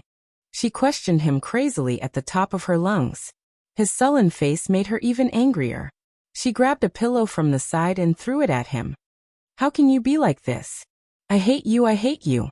Her movements were so intense that the wound on her waist that had just been stitched up split open, and dark red blood seeped out of it.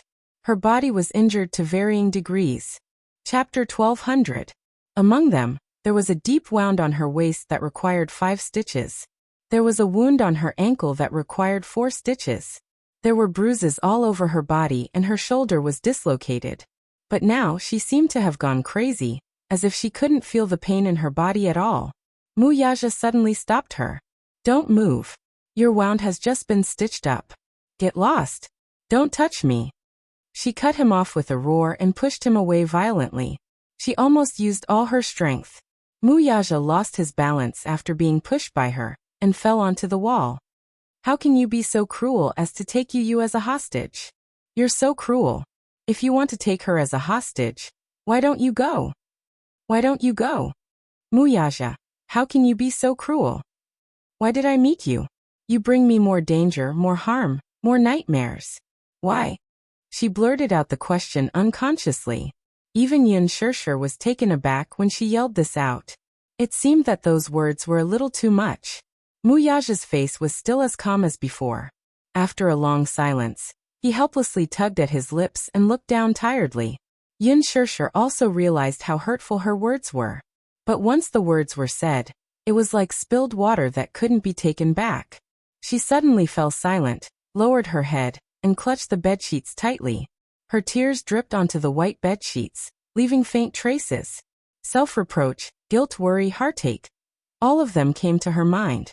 She was overwhelmed with a myriad of emotions, like a tidal wave that wanted to engulf her.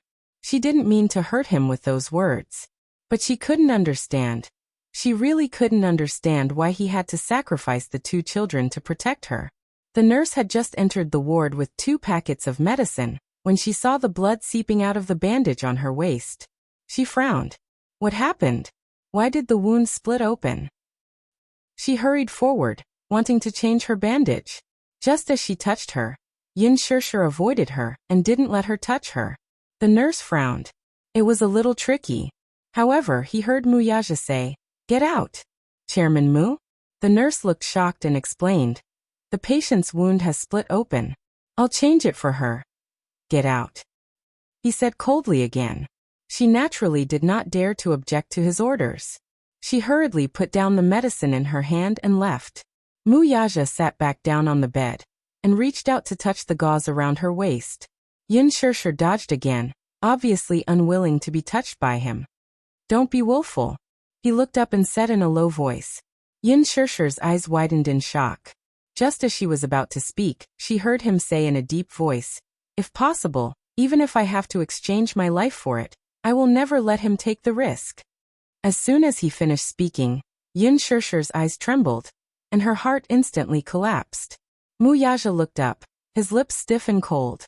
He didn't agree to it at first. However, Yu stubbornly asked him to believe him. Fine, then he would believe him. He believed that his son could confidently promise him that he would bring Xiao Yichen back to his side safely. Then he would believe him. However, Yin Shishir didn't know about his plan. She was still a little angry with him, and was a little resistant to his actions. Mu Yaja frowned and caressed her face gently. "Don't avoid me, okay? After I change your bandage, lie down quietly. I won't touch you." There was a hint of pleading in his words. Without a doubt, he was lowering himself to plead with her, putting down all his pride. Chapter 12:01. Only then did Mu Yaja heave a sigh of relief. He untied the gauze and reapplied the ointment. His movements were extremely serious and gentle, and his technique was also very professional. A trace of cold touch came from the wound, and she couldn't help but shudder a little. "Does it hurt?" He looked up nervously. Yin Shishir pursed her lips and remained silent. Mu Yaja continued his actions. After he was done bandaging her wound, he stood up and turned around. She abruptly reached out and anxiously wrapped her arms around his waist. Mu Yaja's body froze as his expression froze. "Don't go," she was afraid, really afraid. "Mu Yaja, don't go. I didn't mean to hurt you." She choked on her sobs and her voice broke. She hugged him even tighter. "Don't go." Her helpless appearance was like a small boat drifting on the sea, bobbing up and down, panicking in the storm. Mu Yaja sat back on the bed and hugged her. His big palm gently stroked her trembling back and said in a deep voice, "They'll be fine. Don't be afraid. I won't let anything happen to them." "Really?" She was skeptical, but her face was still uneasy. "Yes. Shishir, me, you, Xiaoyichen, and Yu. 4 of us. Not one less." Mu Yaja hugged her tighter. Yin Shishir pursed her lips and held back her tears and uneasiness. She hugged his waist and buried her face in his chest, but she could no longer suppress the fear in her heart. Her hot tears burned his skin in an instant. Mu Yaja's heart felt like it was being stabbed by a knife. He lowered his head and kissed her forehead heavily. "Don't be afraid." Suddenly, footsteps came from the door. Yin Shishir was startled. She looked up and saw Mu Xing walking in with the help of a nurse. The old man suddenly aged a lot overnight. His white hair grew and the wrinkles on his face deepened. He walked into the ward, stopped by the bed, and looked at her. Previously, when he found out that he had always regarded the thief as his daughter, and that Mu Wanru was not Mu Qingqing's real flesh and blood, Yin Shishir, whom he had always hated, was actually Mu Qingqing's real daughter. Mu Sheng was stunned for a long time when he learned the truth. He still could not accept it. In that case, Yin Shishir, whom he had always regarded as an invader and an unclean woman, was the child he had been searching for more than 10 years. And Mu Wanru was just an imposter who stole her identity. This fact was too much of a blow for him to accept. That day, when they were strolling in Xiangdi, he was so angry that he didn't even have time to see Yin Shishir's face clearly. In his anger, he actually attacked her. When he thought of this, anger, doubt, regret, self-blame, pain, all of these emotions welled up in his heart. I wonder what it feels like. As soon as Yin Shishir saw him, she couldn't calm down. Her face darkened as she asked coldly, "What are you doing here?" Mu Xing choked for a moment. He was silent for a while. His face was no longer as fierce as before, and there was a hint of fragility in his aged voice. I'm here to see you. His tone was careful. He looked at her. There was no need to hide the remorse and self-blame in his eyes. Mu Sheng sized up Yin Shishir's delicate features. The more he looked, the more he could see Mu Qingqing's shadow on her face. Alike. They were really alike. Chapter 1202.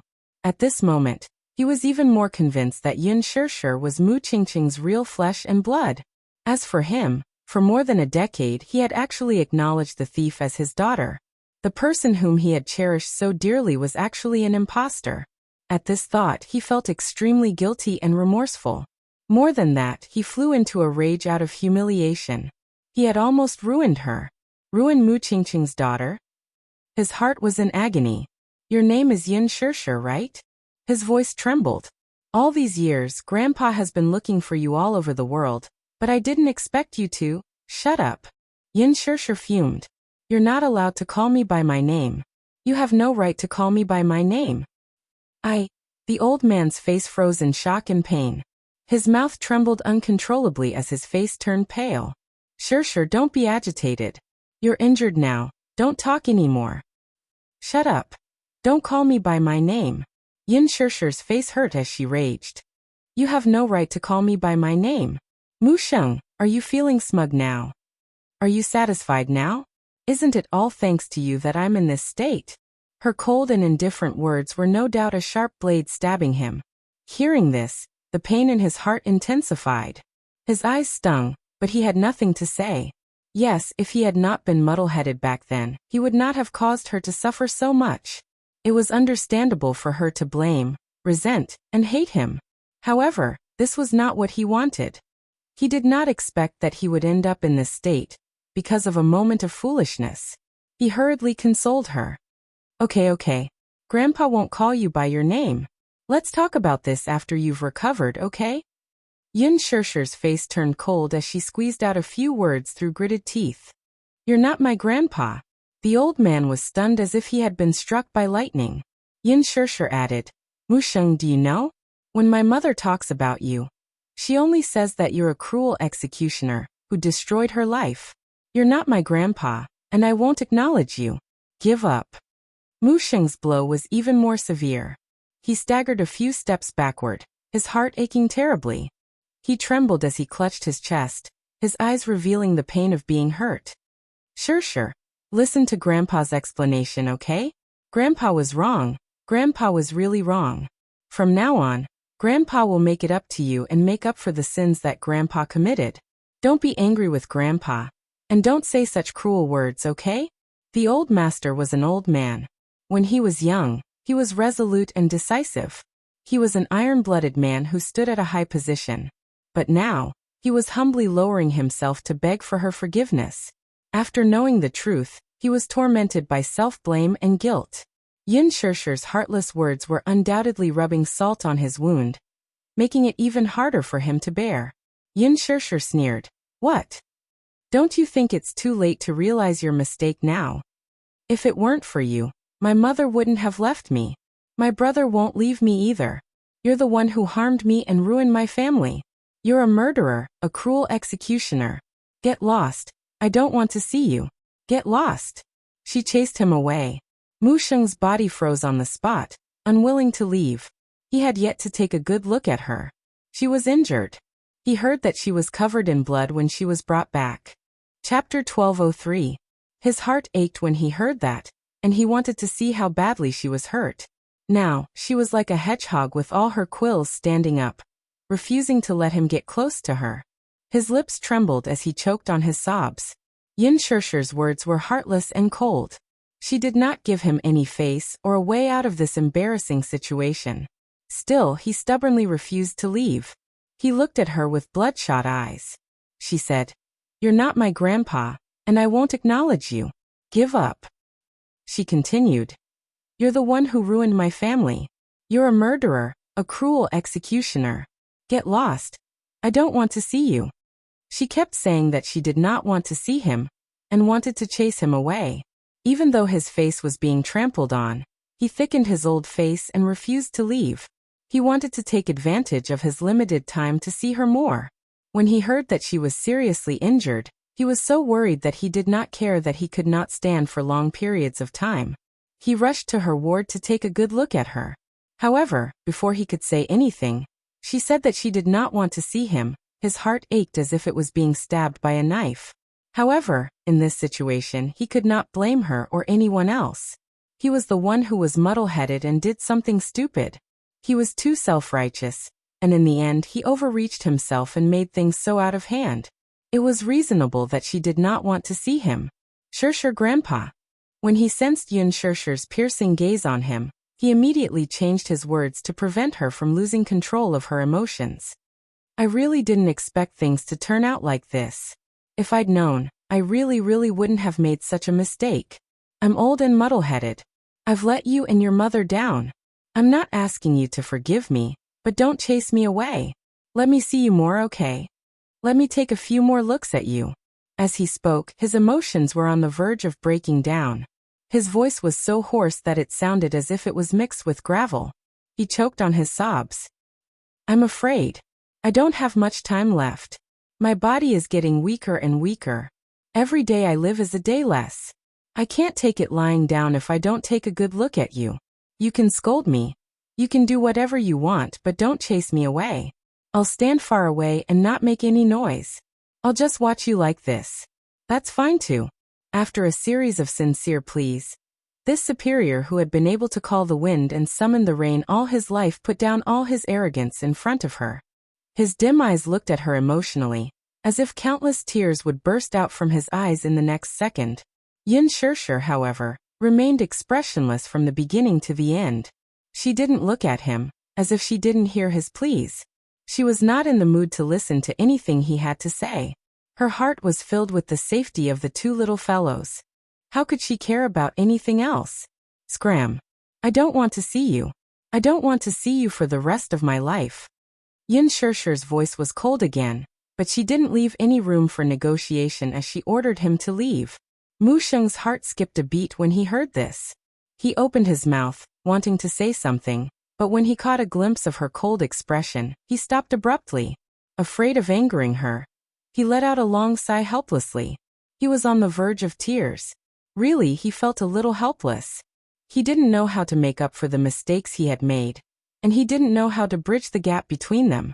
He was old and muddle-headed. Chapter 1204. At this moment, the person standing in front of him was no longer the domineering Mu family's head, Mu Sheng. He was just a pitiful old man. He was not heartless enough to make things difficult for a pitiful old man. Hence he said, Grandpa, return to the ward first. Shurshu is in a bad mood. Let's put this matter aside for now.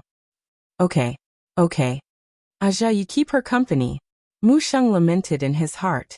He looked at her longingly before he left with the help of others. After leaving the ward, he stood outside the door. Tears of regret overflowed from his eyes. He raised his old hand and slowly wiped them away. Master Mu, let's return to the ward, okay? The nurse, who was watching from the side, patiently persuaded him. Mu Sheng's body trembled uncontrollably. When love became a sin, it was no longer a form of sustenance but a burden. It was a dead end, and there was no way to salvage it. Even if it was an unintentional mistake, sometimes, no mistake could be forgiven. The dispute of 3 generations, could it be that in his lifetime, he would not be able to draw an end to it? Yes, it was his fault, and he was willing to bear it. But he had to give him a chance. In the ward, Yun Shurshu clutched the blanket tightly. No matter how hard she tried to restrain herself, one could vaguely see from her trembling fingertips that she could not calm down. Looking at Mu Sheng, she was reminded of those nightmarish memories. Scenes flashed before her eyes like a merry-go-round. Every frame of the video was shocking to the eye. She hated how strong her memory was. Those frightening scenes had not dissipated even after more than a decade. They remained in the deepest part of her memory, as if deeply engraved by a soldering iron, and could not be erased. That year, when she was 9, she tasted despair for the first time. She could have had an ordinary life, with a mother who loved her and a cute little brother. She also thought that the days would pass by peacefully. However, she really did not know which came first, tomorrow or the accident. What came earlier than tomorrow was an accident. Clearly, this accident should not have happened. If not for that accident, she should be very happy now, right? She knew that she shouldn't be so stubborn on this issue. But even after being stuck in a dead end for more than 10 years, he still couldn't figure out this problem. Muyaja sat on the edge of the bed and watched her trembling body from uneasiness and fear. His heart ached as he held her in his arms. Yin Shirshir hugged him back. She had placed almost all of her dependence on him. It hurts, Yin Shirshir said in a low voice. Her throat was hoarse and choked with sobs. Muyaja tensed up and asked with a frown, "Where does it hurt?" He thought that one of her wounds was hurting again. However, he did not expect that she would lead his hand to her heart. This place. Muyaja was stunned. I feel a little suffocated. Given time, the injuries on his body would heal. However, there were some things from the past that clearly did not leave any wounds, but it was like a thorn in his heart. Every time he breathed, he would feel a faint pain. She could not forgive him. It wasn't that she was cold-hearted. Chapter 1205. She hated him. Every low point in her life had something to do with him. Therefore, she could not force herself to forgive a sinner. Gong Jia had a physically and mentally exhausting dream. In his dream, he could vaguely see the scenery outside the window flashing by. It was so fast that he wondered if he was sitting in a car or on a rocket. It was so fast that his heart was in a mess. Every sharp turn on the mountain road. The friction between the tires and the ground was accompanied by smoke rising in spirals. He grabbed his seat belt in fear and turned around. Through the rear window of the car, he could see rows after rows of black cars chasing after them relentlessly. Young and ignorant, he had no idea what was going on. He only knew that the car was going very fast. So fast that his heart felt like it was going to jump out of his chest. "Mommy, I'm scared," he shouted nervously. Mu Qingqing gripped the steering wheel nervously and stared straight ahead. In this tense moment, she could not care less about comforting the two frightened children. "Don't be scared. Big sister is here. Big sister will protect you." In the front passenger seat, a girl who looked similar to him turned around and looked at him gently. Even though she was also scared, she still pretended to be calm and comforted him. "Big sister, I'm scared. Are we going to die? Don't say such things. We'll be fine. Don't be scared." He swallowed with difficulty and said in a weak and helpless voice, "Mommy, I'm scared. Slow down. Slow down. Slow down." As soon as he finished speaking, he stared blankly at the cliff in front of the car, which was surrounded by a fence. He covered his eyes in fear. Then he heard the screeching sound of brakes. The brakes are not working. "Ah," accompanied by an ear-piercing scream. The car broke through the fence and rushed out of the cliff. The car lost control and flipped down the mountain. The world spun, and his little body was knocked around in the car. Then he fainted. When he opened his eyes, he saw his sister dragging his body and trying to pull him out of the car. He wanted to struggle, but to his horror, he found that his arm was twisted at a strange angle, as if a bone was broken. He was so scared that his face turned pale, and a few intermittent sobs came out of his throat. At that time, he actually didn't feel any pain, and he only felt that his senses were muddled and his consciousness was in chaos. In her blurred vision, she could only see her sister's strenuous expression. Then he saw a strange movement from the corner of his eye. He saw Mu Qingqing in the driver's seat, her face covered in blood. "Mommy," just as he reached out his hand. In the next second, there was a boom. The car burst into flames, and a heat wave swept over them like an avalanche. The flames soared to the sky. The whole car was ablaze. The huge fire instantly engulfed Mu Qingqing's figure. His eyes were bloodshot as he stared at the scene in front of him in disbelief. "Mommy." In the hotel, Gong Jia suddenly woke up from his dream and sat up. His handsome face was pale with lingering fear. The moment he opened his eyes, he realized that it was a dream. It was that nightmare again. It had been repeated countless times over the past decade. Every time, the scene of his mother being devoured by the scourge from more than 10 years ago repeated itself. "Young Master Gong, did you have another nightmare?" Chapter 1206. The girl was dressed in a tight-fitting camouflage uniform with a bulletproof vest draped over it. Nevertheless, her curvaceous figure was still on full display. The trident on the belt at the back of her waist shone with a subtle luster, while the desert eagle, which gave off a cold gleam, was quietly buckled on the far left, ready to be used at any time. Her two slender legs were tightly wrapped in an ocean camouflage scarf. She wore a pair of suave combat boots with a sharp defensive saber strapped to the inner side of the boots. Her black iron wrist guard was delicately engraved with the image of a vermilion bird bathed in flames. The night breeze blew in through the slightly open windows. The girl's short and elegant blonde hair fluttered in the wind, wantonly invading her ice-cold and beautiful face. Under her handsome brows was a pair of seductive peach blossom eyes. This girl was none other than one of Mercenary Paradise's top leaders, Vermilion Bird. At the same time, she was also Gong Jie's personal subordinate. Gong Jie did not respond, but only frowned slightly. Vermilion Bird served him a cup of tea with a meticulous expression. Gong Jie sipped a few mouthfuls of tea and slowly calmed himself down. He raised his head to glance at her. Vermilion Bird stood beside him with a cold expression and did not utter a word. Gong Jie asked lightly, "Vermilion Bird." "Yes. Where's the little lad?"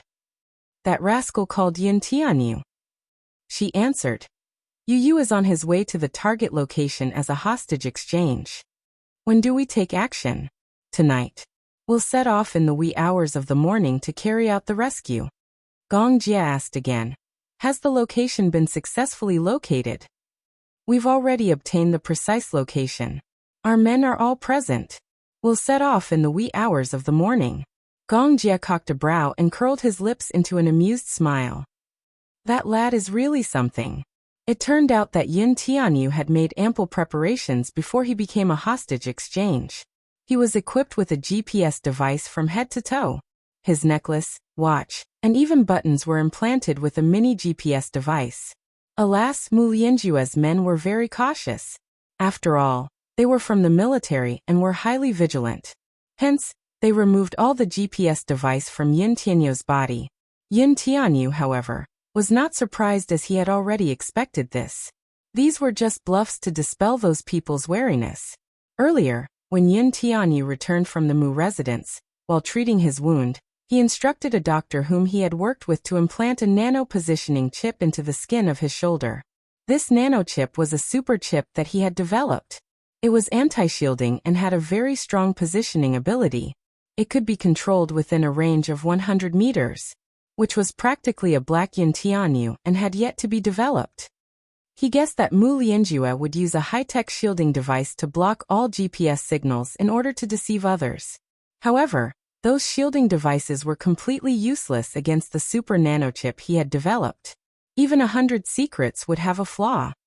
One Mu Lianjue. Mu had Mu. By Mu's, Mu was. Even if there was one, it would be blocked by the device. In such a large area, it was like looking for a needle in a haystack to find a hidden spot for the hostages. Chapter 1207. If Mu Lianjue got angry, the hostages' lives might be in danger. He had many concerns about this. Hence, after much consideration, he decided to propose a hostage exchange. That was because he had a nano chip on him, so the anti-jamming device was useless. If he exchanged with his mother, at least his men would be able to track their location and infiltrate the place. He would not take the risk if he was not fully confident. He told Muyaja all his plans. Muyaja thought about it for a while and felt that the plan was feasible, so he agreed to it. Early the next morning, Muyaja would hold a board meeting and sign the share transfer document with Mu Lianjue. Before that, they had a full 10 hours to carry out the operation. Vermilion Bird thought coldly, 10 hours? That's enough. Her company would only need an hour to resolve this matter perfectly and bring the two lads back safely. Of course, it was not just a company. Gong Jie and Vermilion Bird arrived at Leji's headquarters. The meeting room had been temporarily changed into a battle command room. When they opened the door, they saw two companies of mercenaries standing in the meeting room. Mercenary Paradise's other ace leader, Anjia, was also present. The two companies that were present, added together, only had a total of 30 people. However, these 30 people were not to be underestimated. A month ago, there was political chaos in Libizan. Mercenary Paradise accepted the request and sent out two companies, which easily annihilated the armed forces of thousands of rioters. No matter how strong a team was, in front of the ace mercenaries of Mercenary Paradise, they would be unable to withstand a single blow. It would be difficult for them to even stand a chance. This was also one of the reasons why Mercenary Paradise had been the leader of the mercenary groups for the past 10 years. With no one able to shake their position, Vermilion Bird clapped her hands and walked to the conference table to gather everyone. She then simply assigned the operation plan. Anjia was in a camouflage uniform, but his handsome face was full of unruly contempt. In fact, as one of the 4 ace leaders of Mercenary Paradise, he was undoubtedly powerful. It was just that this operation was not difficult and did not require him to be involved. However, in order to ensure that nothing went wrong, he was also assigned to the operations department to participate in the plan. He crossed his arms and leaned against the door. His face was expressionless as he held a cigarette in his mouth. He looked frivolous and frivolous. After announcing the plan, the Vermilion Bird coldly shouted, "Is everything ready?" "Ready. Move out." On the side, Lisa stood up quietly. She lowered her eyes and lazily hugged her wrist joints, making cracking sounds. Everything was prepared in an orderly manner, as if there was a special kind of tacit understanding between the two of them, which happened to coincide with each other. Vermilion Bird walked up to Lisa. "Lisa, you sneak in and fight first. Take your men and retreat first. Leave the rest of the battlefield to me. Understand?" Lisa curled her lips in silence. She did not respond, but gave her an understanding look. Vermilion Bird had sent Lisa to lead the infiltration, because she believed in her combat ability. Gong Jia walked into the CEO's office. The moment he opened the door, the room was empty. The CEO's office was designed according to Yu Yu's design. However, it was always used by Li Hanlin. Usually Yu Yu worked in his study. It was not until recently that he moved his office to the CEO's office. Gong Jia walked to the bookcase. It was a row of reference books. Chapter 1208. He casually picked up an English reference book and flipped to the first page. It was filled with Yin Tianyou's footnotes. His neat and tidy English handwriting was delicate and beautiful. The corners of Gong Jia's eyes twitched violently. This child was truly heaven-defying to an indescribable extent. He could already master a foreign language so skillfully at such a young age. Then again, it made sense. Programming required a strong foundation in a foreign language. Gong Jia wondered if this child had a genetic mutation.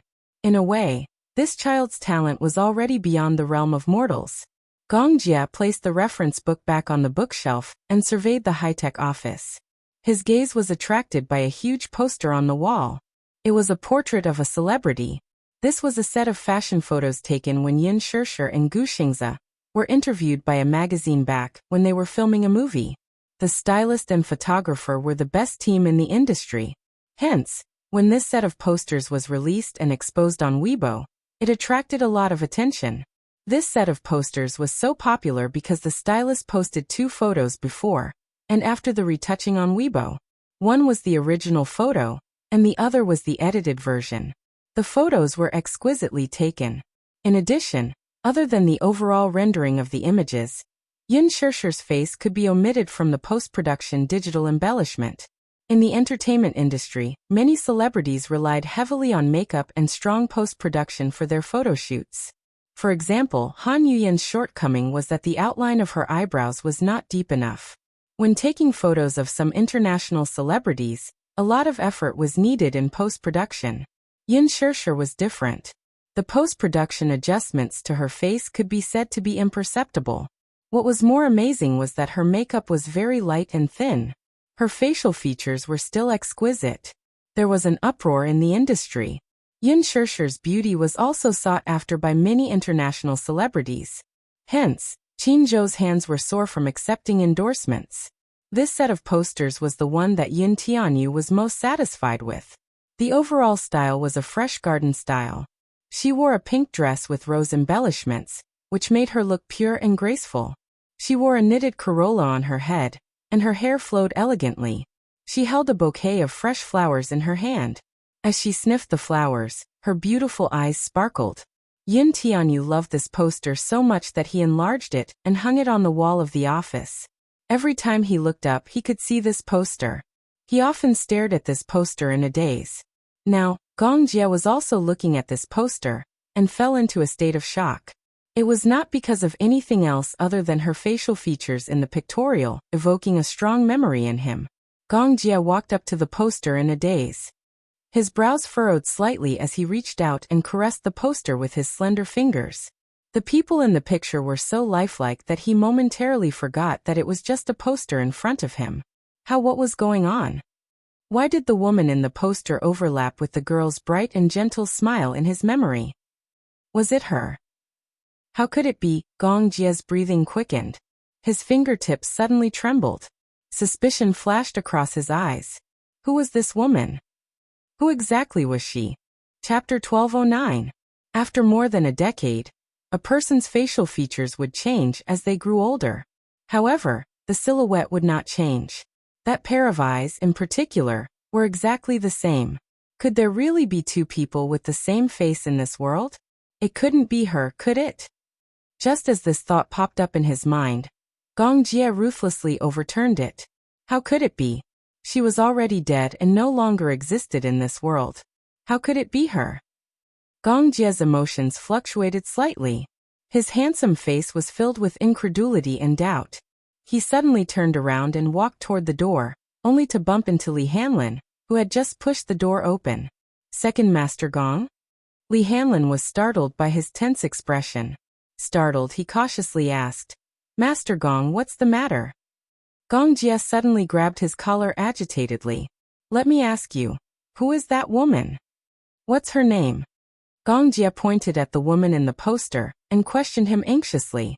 Li Hanlin was baffled at first, but when he looked in the direction he was pointing, he saw Yun Shishi's poster. He could not help feeling that Gong Jie's reaction was a little strange. "What's the matter, Master Gong? Answer me immediately." Gong Jie's expression was different from his usual elegance. He appeared nervous and anxious. "Answer me. Who is this woman? Why is her poster hanging here?" "This," Li Hanlin pursed his lips and calmly answered. "This is Director Yun's family." "Family? What family?" "As for the specific relationship, Master Gong can ask Director Yun when he's back." Li Hanlin was cautious though. Yun Tianyu had specially instructed him not to casually reveal his relationship with Yun Shishi to protect her. Therefore, without Yun Tianyu's permission, he naturally kept his mouth shut and did not reveal too much.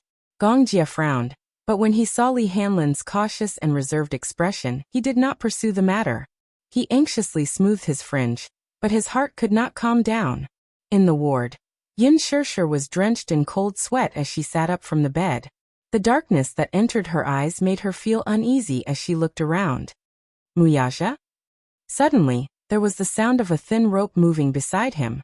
Then, a warm and broad hand gently covered the back of her hand. "I'm here."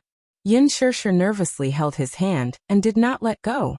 Muyaja sensed that something was wrong with her. He moved closer to her and hugged her shoulders. "What happened?" I dreamed that Yu and Xiao Yichen were in danger." Yun Shishi's voice was filled with helplessness and sobbing. She didn't sleep well the whole night.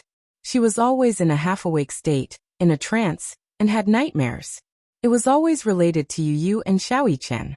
In her dream, she actually dreamed that Yu and Xiao Yichen were being chased by people. They were shot and bled to the ground. Only then did she wake up from her dream in a cold sweat. Muyaja hugged her tightly. "Don't be afraid. This is just a dream. It's just a nightmare." Muyaja reached out to turn on the light. Pa! The light flashed and turned on. Yun Shishi instantly felt that the light was dazzling and covered her eyes in discomfort. Her hands were suddenly taken away by him. Muyaja lowered his head and pressed his lips against hers, sealing her trembling lips. The kiss was lingering and enchanting. Chapter 12:10. Don't be afraid. I'm here. Don't worry. She tossed and turned in bed the entire night. She even hid under the blanket and cried sadly behind his back. It wasn't as if he couldn't hear her sobbing. His heart ached. He was also worried about Yu and Xiao Yichen's safety.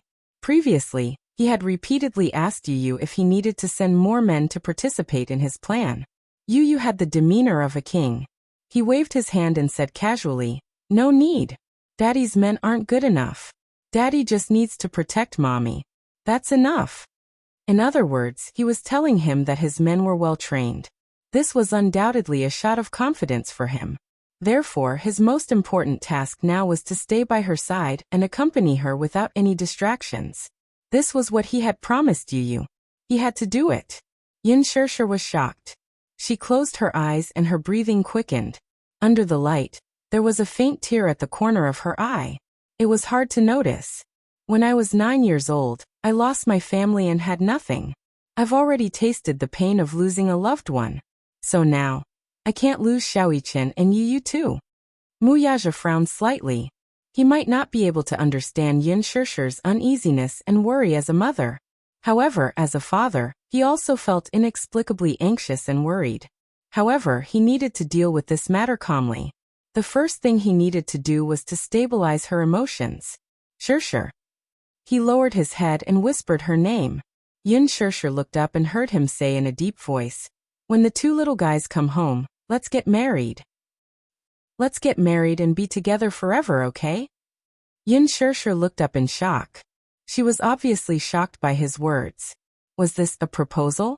He held her hand, bowed his head, and gently kissed her fingertips.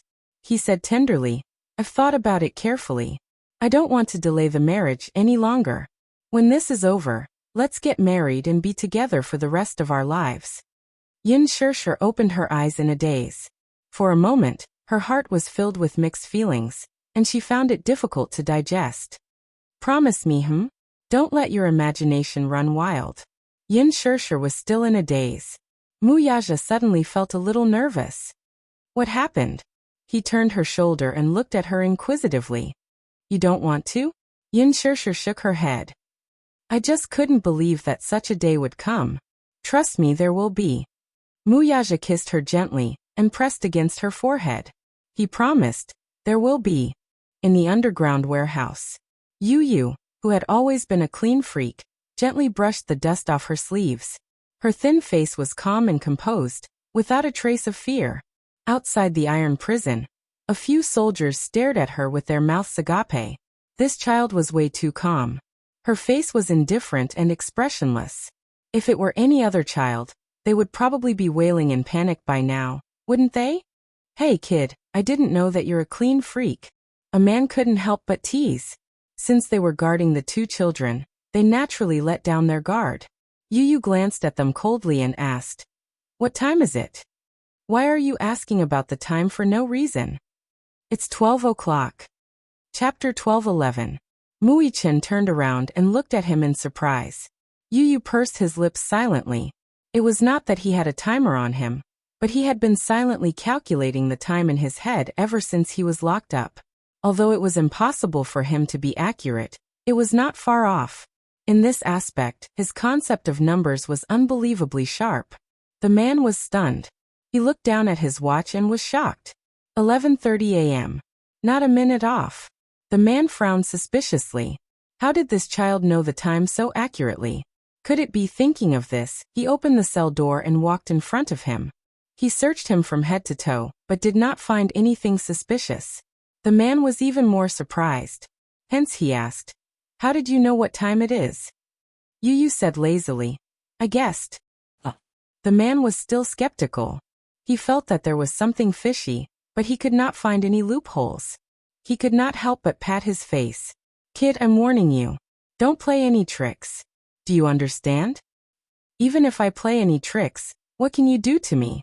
Yu raised his eyebrows and retorted coldly. There was a hint of mockery in his cold voice. It was undoubtedly a provocation to the man. The man laughed coldly, and used the way he usually used to scare children to scare him. "So what? I can kill you and feed you to the dogs." Muichen was furious when he heard this. However, Yu said casually, "If you kill me, you'll die with me." The man was stunned, but he said disapprovingly, "Why do I have to die with you?" "Because I can't die. Otherwise, how can your master use me as a hostage to get Mu Corporation's shares?" Yu's lips curled into a mocking smile. The man was so shocked that his jaw dropped. It was not easy to fool children these days. They were all cunning. The man snorted. Good. Kid, you know a lot. But there's one thing you're wrong about. Hostages don't have to be kept alive. By the time fourth master gets the shares of Mu Group, your life will be over. Yu heard his unfriendly tone and threatening gaze, but her face remained calm. She only smiled slightly and said, Why? You want to kill the hostage?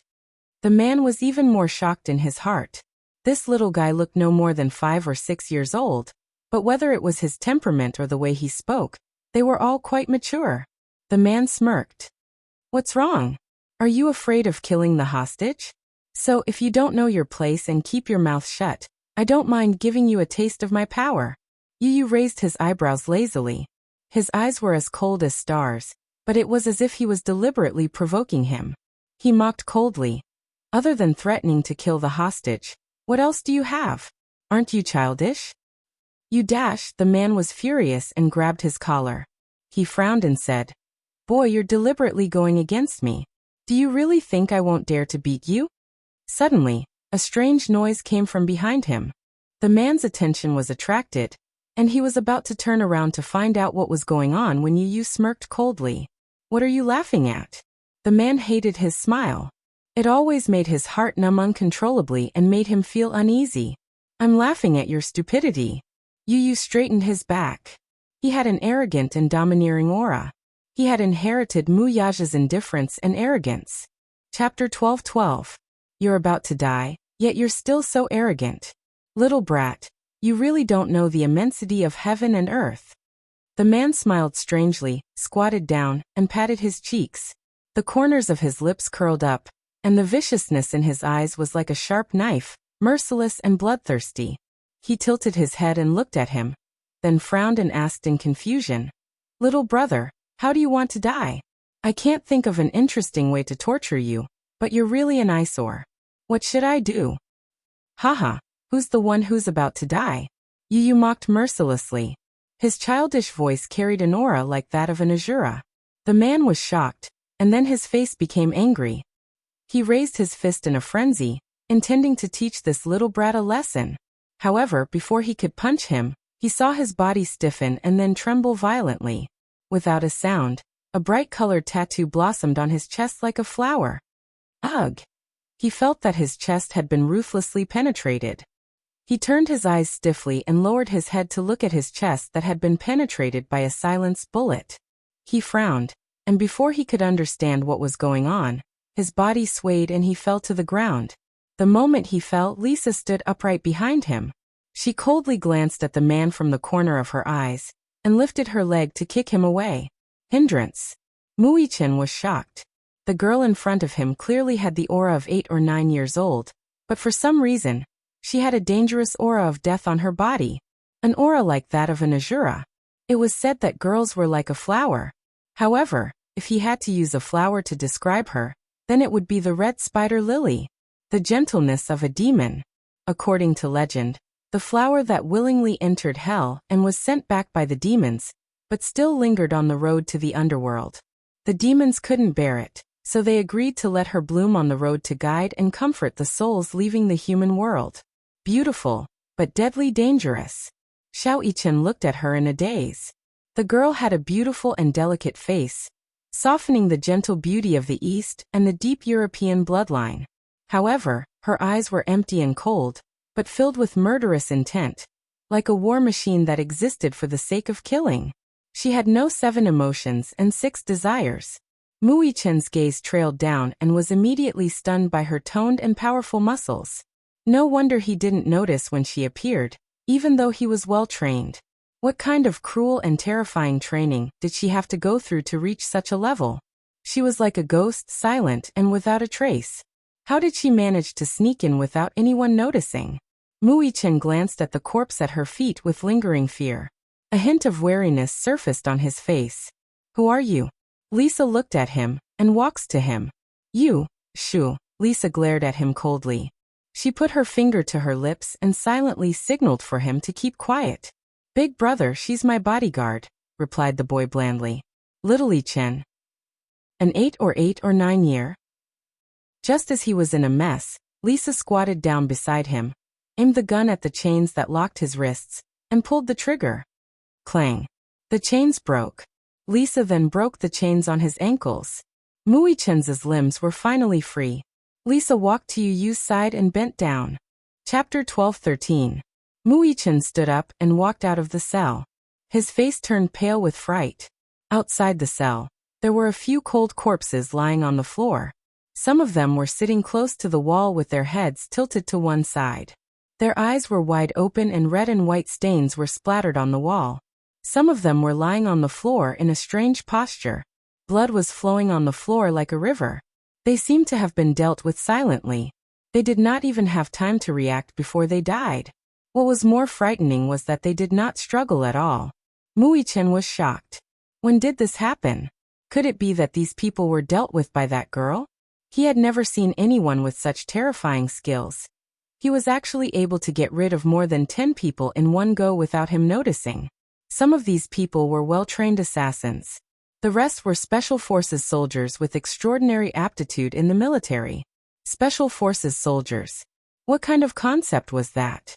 They were agile and had outstanding awareness. There was no doubt about their combat ability. Yet this girl had relied on her own strength to take care of all of them. The air was filled with the smell of blood. Muichen was so shocked that he could not control himself. The impact of the scene was so strong that he was a little dazed. Suddenly, Muichen thought of something. He quickened his pace and looked at the corpses one by one. However, when he saw a corpse leaning against the wall, he was stunned and immediately walked over.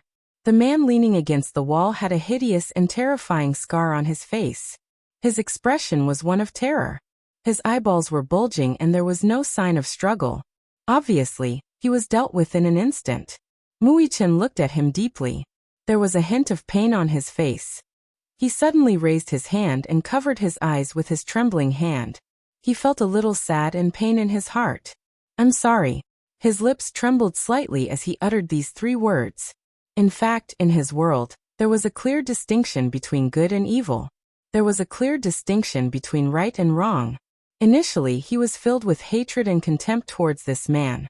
However, he gradually realized that this man was different from the others. On the surface, he looked ferocious. With a hideous scar on his face, he looked like a malicious ghost. But if he didn't have this scar, he would be a kind-looking man. Muichen had always been grateful. When he was being tortured, it was this man who came and stopped him at the right time. It was also this man who gave his porridge to them. At that time, he was injured and had a fever. It was also this man who took off his jacket and gave it to him. In his mind, the words that the scarred man had said to him suddenly rang out.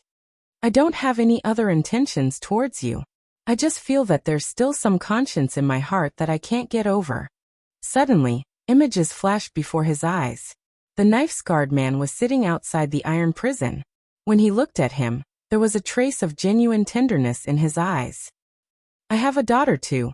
She's about the same age as you. The reason why I'm doing this is to give my daughter a better life. But I realized that I seem to have taken the wrong path. I've decided that once I'm done with this, I'll wash my hands of this business." Chapter 12:14. Kid, don't worry. When the time comes, I'll secretly let you go and let you reunite with your son. You're a smart kid. Don't make a fuss, understand? Bear with it. When they're resting, I'll create an opportunity to let you go.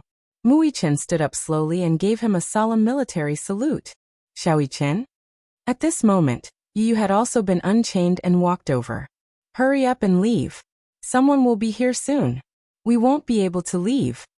Just as he finished speaking, he heard someone open the locked door of the warehouse in the dark. The next second, the door suddenly opened wide.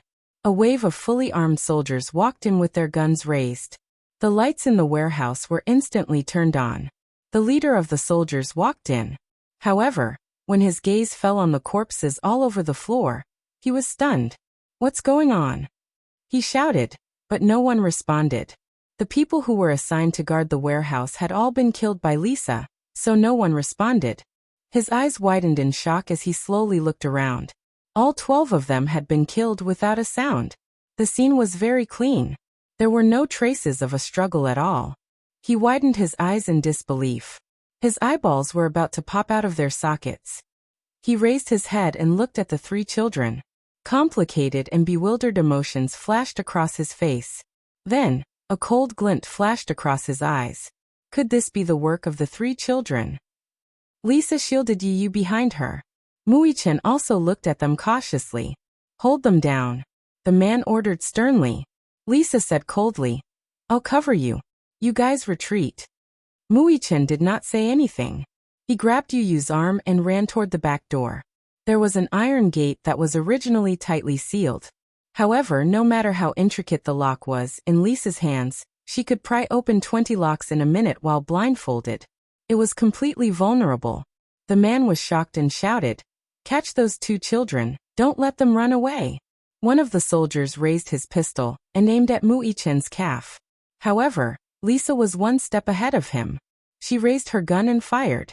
In the blink of an eye, it naturally flew out of the barrel, cut through the air, and aimed at the pistol in the soldier's hand. Pung! The bullet accurately hit the muzzle of the handgun in the soldier's hand. The handgun made a deafening sound and exploded in the soldier's hand. The poor soldier's hand was covered in blood from the explosion. His hand that was holding the gun was blown apart, and he let out a cry of pain. The captain was stunned. He did not expect this seemingly harmless young girl to have such superb marksmanship. Kill her. He issued another order.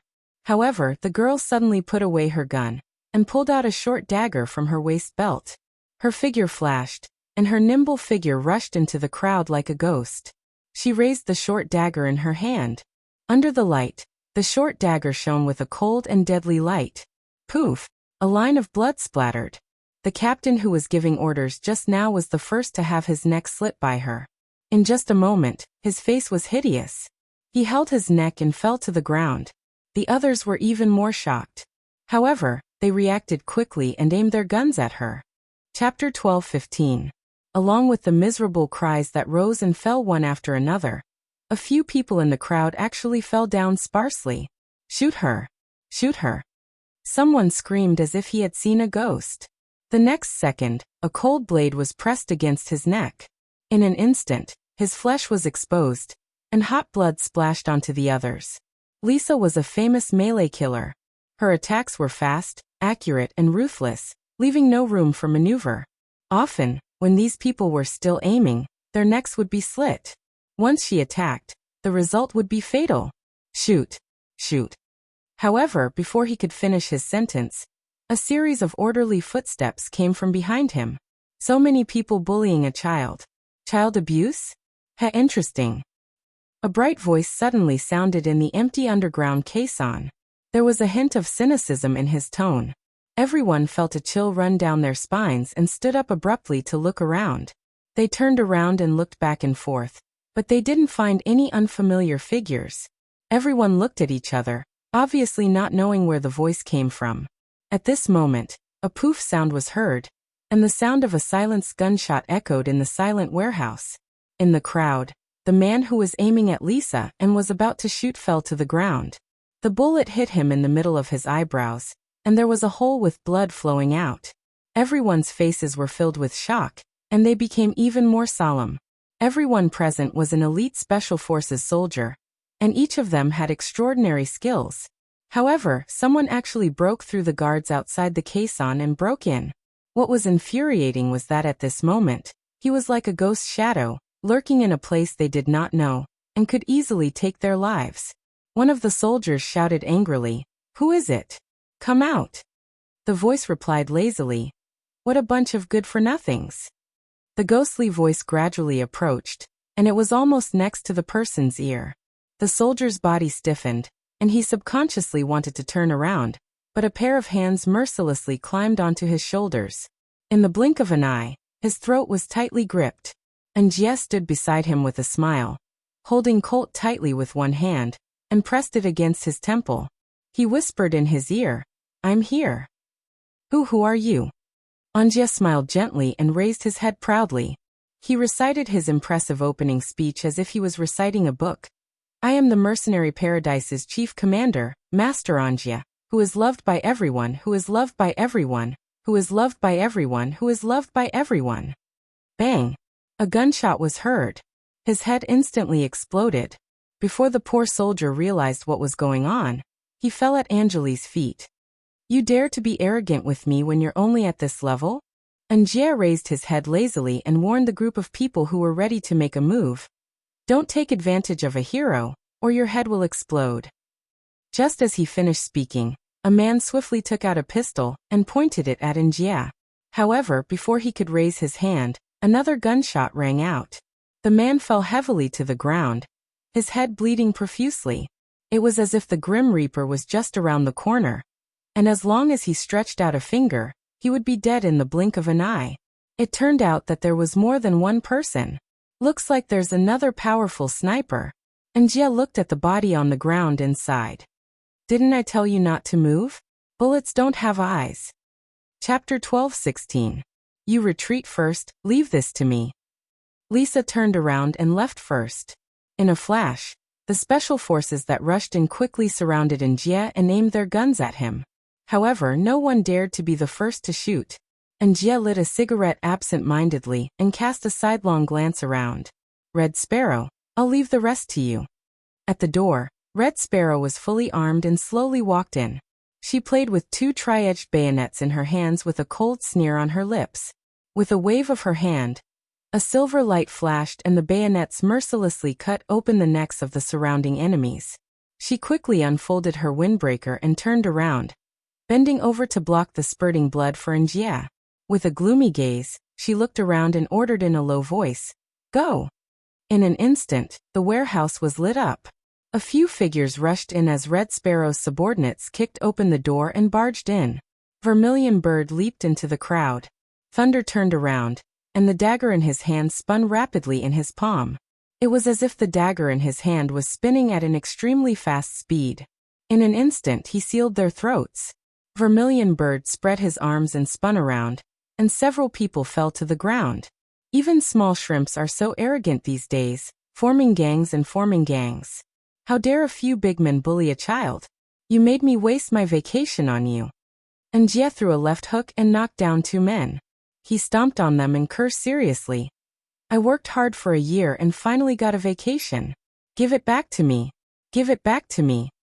Anjia is so cruel. A mercenary muttered in a cold sweat as he knocked down an enemy. Anjia rarely gets a vacation. He must be in a bad mood to be assigned to a mission. Another person pursed his lips and expressed his understanding. That person silently complained. The key is that the mission is to deal with a bunch of trash. It's not challenging at all. Anjia glanced at them coldly. You talk so much on a mission, are you tired of living? Then he turned around and lifted his long leg, kicking a man who wanted to sneak up on him to the ground. On the other side, Red Sparrow's skills were flawless and neat. She grabbed the man's throat with both hands and twisted it, sweeping out a flying kick. Her cold and hard temperament was as sharp as a knife, as cold as a sword, and her fierce aura was like that of an Azura.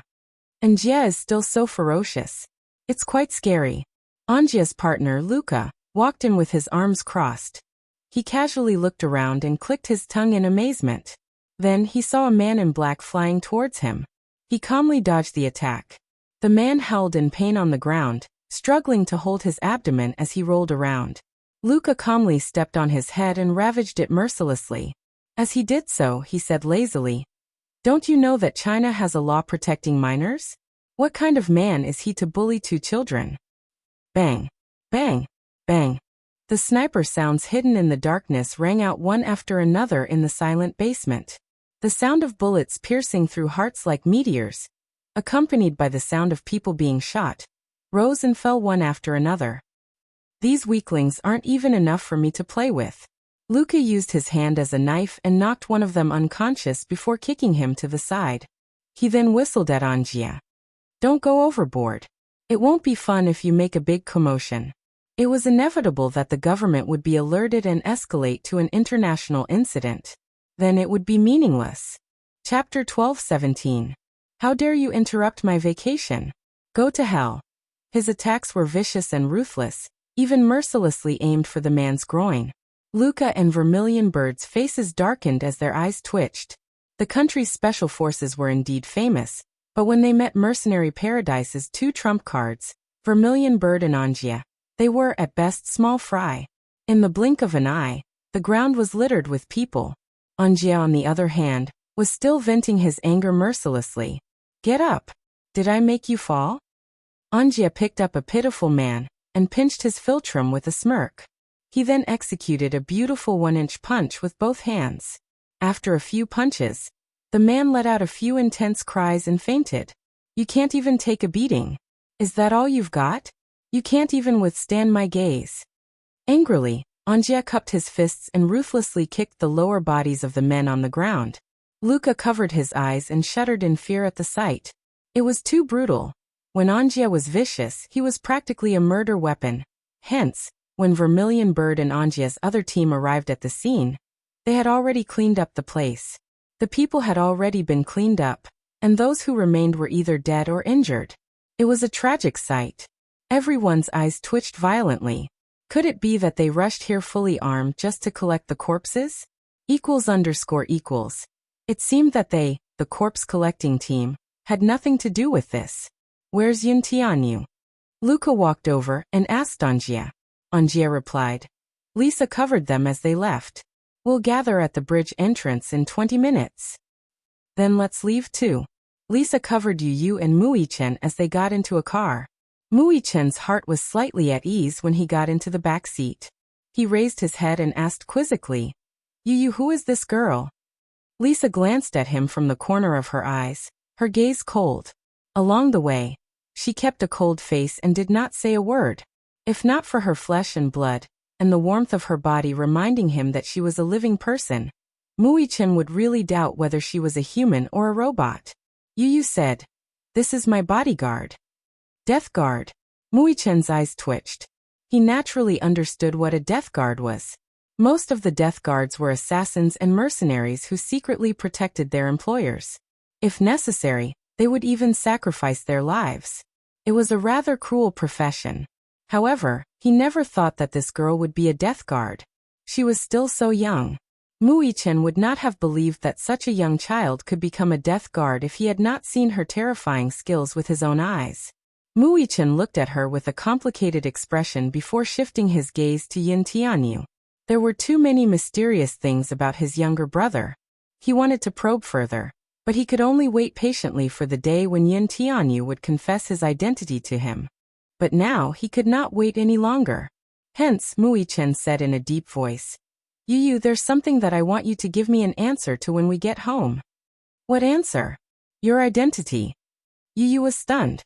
He turned to look at him with a slightly changed expression. Okay. Yu pursed his lips. I'll tell you when we get home. He originally intended to be frank with Muichen when they got home. Muichen's heart warmed as he smiled at him. However, in the next second, there was a dong sound, and a strange sound came from the back of the car. Chapter 12:18. Swish. Swish. Two sounds were heard. Another 2 bullets pierced through the air and hit the glass, leaving 2 bullet holes. There's a chase from behind. Muichen was startled and quickly ordered, Step on the accelerator. The chauffeur stepped on the accelerator at his command. Muichen knocked on the glass and coldly ordered, The glass isn't bulletproof, get down. He reached out to press Yun Tianyu's head down and protected him in his arms. Lisa, who was sitting in the front passenger seat, rolled down the window and glanced behind her. There were 4 to 5 military vehicles chasing after them. Bullets kept flying toward them. Lisa nimbly dodged one, and a bullet hit the rearview mirror, shattering it instantly. Lisa shielded her eyes with her hand to prevent the glass from splashing into her eyes. She turned her head and spoke in a cold voice, which was rare for her. Step on the accelerator. Her childish voice was at odds with her cold temperament. Lisa did not dare to relax for a moment. She took out a pistol from her waist belt and waited. She hooked her earpiece and shouted, Vermilion Bird, Vermilion Bird. After a while, Vermilion Bird's short reply came through the earpiece. Got it. Lisa coldly said, We're being chased. Quickly come to our aid. Got it. The car sped along. She stepped on the accelerator, and the car sped along the mountain road. Lisa held the gun and stared at the rearview mirror in the car without blinking. constantly paying attention to the situation behind them. Behind them, four military vehicles were still in hot pursuit. The military vehicles were all modified and had excellent performance. The entire vehicle was bulletproof. The magazine in her hand had a total of more than 10 bullets. She had to use every bullet properly and not waste any of them. With just a thought, a meticulous plan emerged in her mind. Lisa calmly removed the silencer. The silencer affected the bullet's power and was very disadvantageous for long-range shooting. Mu-Yi-chen watched in a daze as she skillfully assembled the gun and changed the magazine. He was secretly speechless. This girl was really not simple. Disassembling the gun only took a few seconds, and the whole process was as smooth as flowing water. Lisa glanced at him from the corner of her eyes. Seeing that he was silently sizing her up, her eyes narrowed and her gaze turned cold. "What are you looking at?" Mu-Yi-chen's face stiffened. Her tone was stiff and cold, giving people the feeling that she was cold and arrogant, without a trace of anger. Lisa said in a low voice, "Listen, don't move. Understand? What can I do for you?" "No need." Lisa looked at the rearview mirror, her face still cold. She said concisely, "I can handle it alone." She was a woman of few words. If she could express something with one word, she would never use two. The car drove onto the main road. Behind them, 5 cars were following closely behind. Although they had stepped on the accelerator to the maximum, the cars behind them were still following closely, and the distance between them was constantly shortening. Whoosh whoosh whoosh, ding ding dang dang. Rows of bullets hit the car door, causing smoke to rise. It was like a death warrant from hell. It was 5 off-road jeeps. Lisa blinked, and the detailed structure of the car instantly appeared in her mind. The driver increased the gear again, stepped on the accelerator, and drove the car to the maximum speed. Fortunately, the car's performance was not bad. At 8,000 revolutions per minute, the car speed was more than 200 kilometers per hour. It sped all the way. In the biting wind, the scenery outside the window flashed by. 6 cars were chasing each other on the spacious mountain road. It was like a scene from a blockbuster movie. Chapter 12:19. Yu was protected in Mu-Yi-chen's arms, so he could not see the intense chase behind the car. However, he could hear the roaring sound of the car engine. Whoosh! Lisa was about to shoot when a bullet broke the window at the back of the car. Clang! The glass shattered and the debris splashed onto Mu-Yi-chen's body. The broken glass scratched Mu-Yi-chen's neck and left a trace of blood. Mu-Yi-chen instinctively hugged Yu tighter. "Brother!" Yu grabbed Mu-Yi-chen's clothes worriedly. Mu-Yi-chen smiled comfortingly and gently stroked the back of his head. "Don't be afraid, Yu. I won't let anything happen to you. Okay." Yu responded in a low voice. However, he still felt uneasy. Although he was a little awkward, he still forced himself to say it out loud. "Stupid brother. I don't want anything to happen to you either." Mu-Yi-chen was stunned. His heart melted and he unconsciously smiled. "I'll be fine too." Lisa had been looking for an opportunity. However, when the car made a sharp turn, another row of bullets came from behind. Whoosh whoosh whoosh. The bullets shattered the glass with a ding-ding-ding sound. Bang! The bullets pierced through the driver's head. Mu-Yi-chen's entire body was stained with blood. Shocked, he looked up in bewilderment, only to see the man in the driver's seat convulsing violently. His head had been blasted by a bullet, and his flesh and blood were splattered everywhere. The man stopped breathing in an instant. His body, which was still warm, fell in front of the steering wheel. The car lost control and almost went off the cliff. Lisa rushed over and steadied the steering wheel. She then pushed the body to the side. The car was barely stabilized. However, the accelerator was still pressed down. Yu wanted to look up to see what was going on. Mu-Yi-chen did not let him look. "Yu, don't look." "Huh? What was going on?" Mu-Yi-chen, who had always been calm, spoke with a hint of fear and trembling. Lisa knelt on one knee and carefully avoided the dense rain of bullets. She held the steering wheel and asked without looking back, "Do you know how to drive?" Mu-Yi-chen's brows furrowed. "Who?" Lisa turned around expressionlessly and locked her eyes on him. "You." "I do." "You." Lisa kicked the door open and pushed the driver's body out of the car. Muichin carried him to the side and warned him. Don't move, do you understand? Don't raise your body. There are bullets behind you. Don't get hurt. Okay. Be good and listen to me. With that, Muichin nimbly climbed into the driver's seat, pushed the driver's corpse out, closed the door, and quickly adjusted his seat. He then stepped on the clutch and the accelerator to raise the car's gear. His driving skills were not good. He had touched the steering wheel a little. A year ago, when he drove for the first time, he could drive very steadily. His coach praised him for his talent. It was not his first time driving, so he was not unfamiliar with it. Lisa said, "Step on the accelerator." Okay. He tried to lower his body as he increased the speed of the car to avoid the bullets coming from behind. Lisa used the back of the seat as cover. She knelt on one knee and held the gun. The next corner was her chance. There's a sharp turn in front. Be careful. Chapter 12:20. Muichin stared straight ahead with a cold expression. Yu curled up into a ball obediently and did not move at all. There was a sharp turn in front. Muichin quickly pulled the handbrake and stepped on the accelerator lightly. The car turned horizontally and horizontally. The friction between the tires and the ground caused sparks to fly and smoke to fill the air. The cars behind them also turned the corner quickly. As a result, a huge weakness was exposed. The most vulnerable part of a car's tires was the side of the tire. It was also the most difficult time to control the car when it was turning the corner. Lisa was waiting for this opportunity. She held the pistol tightly with both hands. Her beautiful eyes narrowed dangerously as she aimed accurately at the two jeeps behind them. Bang! Bang! Bang! She shot the front and rear tires of the jeep that was in front. The tires exploded instantly. As the car sped into the bend, the result of the flat tire was that the jeep jolted violently. The entire car flipped over, revealing the chassis. The corner of Lisa's lips twitched, and two more shots were fired. The bullets flew through the air. They hit the fuel tank under the car's chassis. At that moment, boom!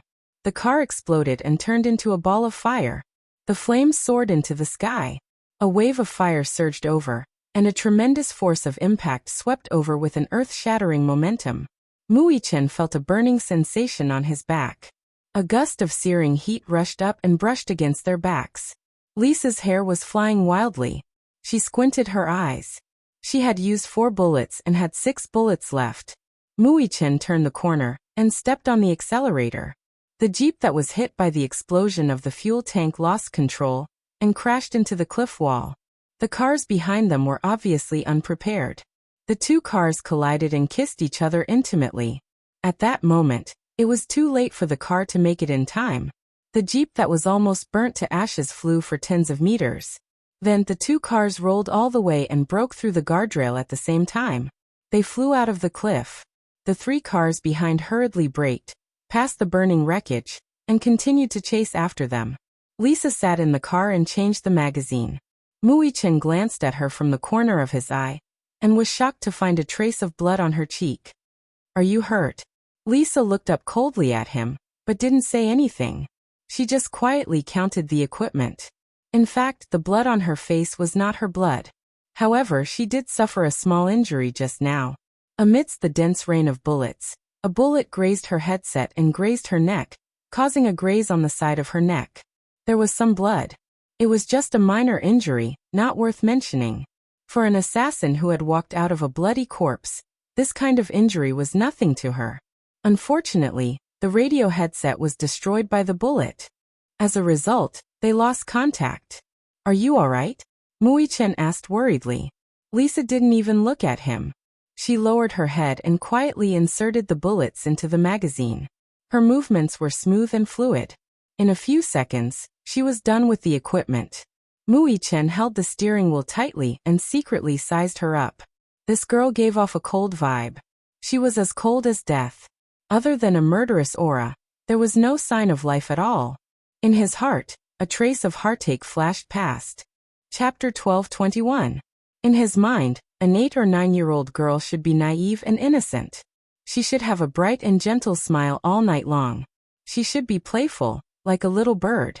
If a girl had to be compared, she should be like a beautiful flower bud that slowly bloomed with youth.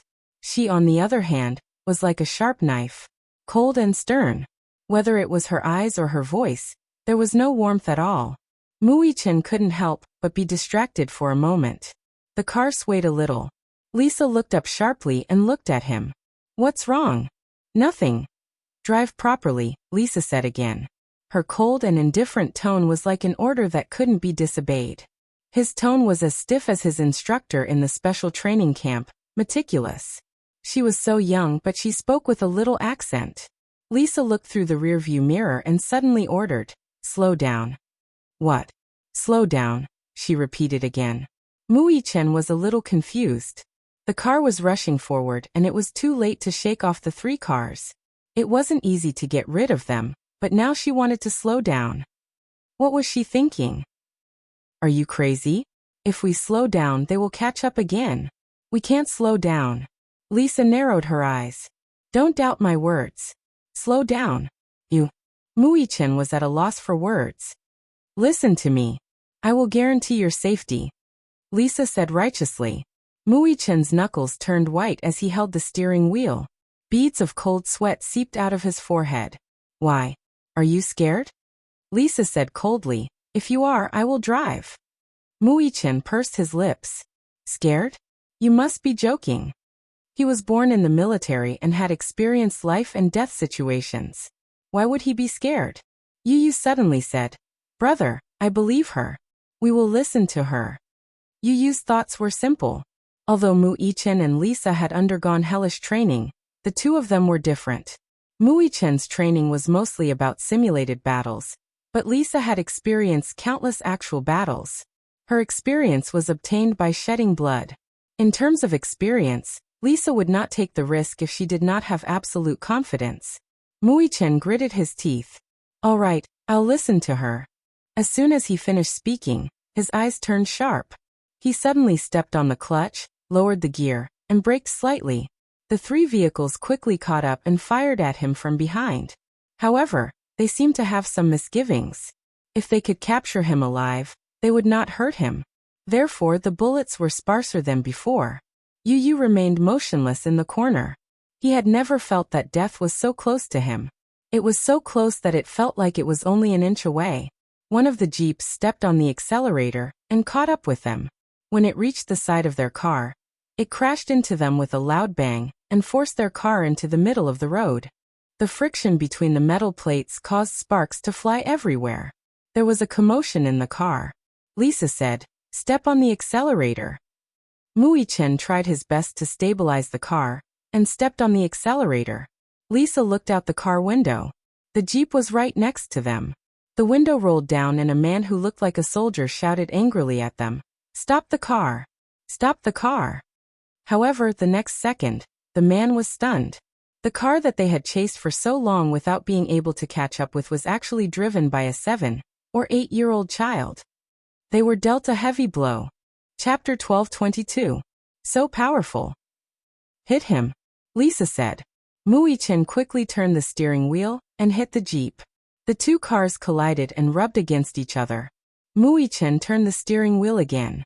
First he swerved inwards, then he hit the jeep hard. Lisa suddenly raised her hand and aimed at the driver's temple. She pulled the trigger and a bullet went straight through his head. The throat of the soldier in the front passenger seat was also pierced. The car lost control and tilted to the right. Then it hit the guardrail and rolled down the cliff. Boom! A fiery light exploded in the forest along with the rising smoke. The two cars behind them caught up again. One on the left and one on the right, sandwiching their car in the middle. They were neck to neck. Lisa nimbly climbed out of the sunroof and jumped. Her nimble body immediately crouched on the roof of the other jeep. She broke the window of the front passenger seat and jumped in. Before the person in the car could react, she had already given him a concussion from her uppercut. Then, a strong hand grabbed their collar and spun the dagger in her hand. The two pitiful men only felt a chill in their throats. Hot blood sprayed on the back of the seats. The strong smell of blood assaulted their nostrils. In just 30 seconds, the 4 people in the car were taken care of. Muichin was stunned. F***ck. Did this girl have to be so fierce? Even fiercer than him. But she was pretty cool. Yu looked at this scene and gulped. Then, she said slowly, "It's too scary to marry such a girl." Mui Chen was silent. At this juncture, he was still in the mood to joke. Yu Yu seemed to understand his gaze and said seriously, "I'm not joking. Don't you think she's very violent?" Mui Chen pondered for a moment and admitted, "Yes, she's very violent."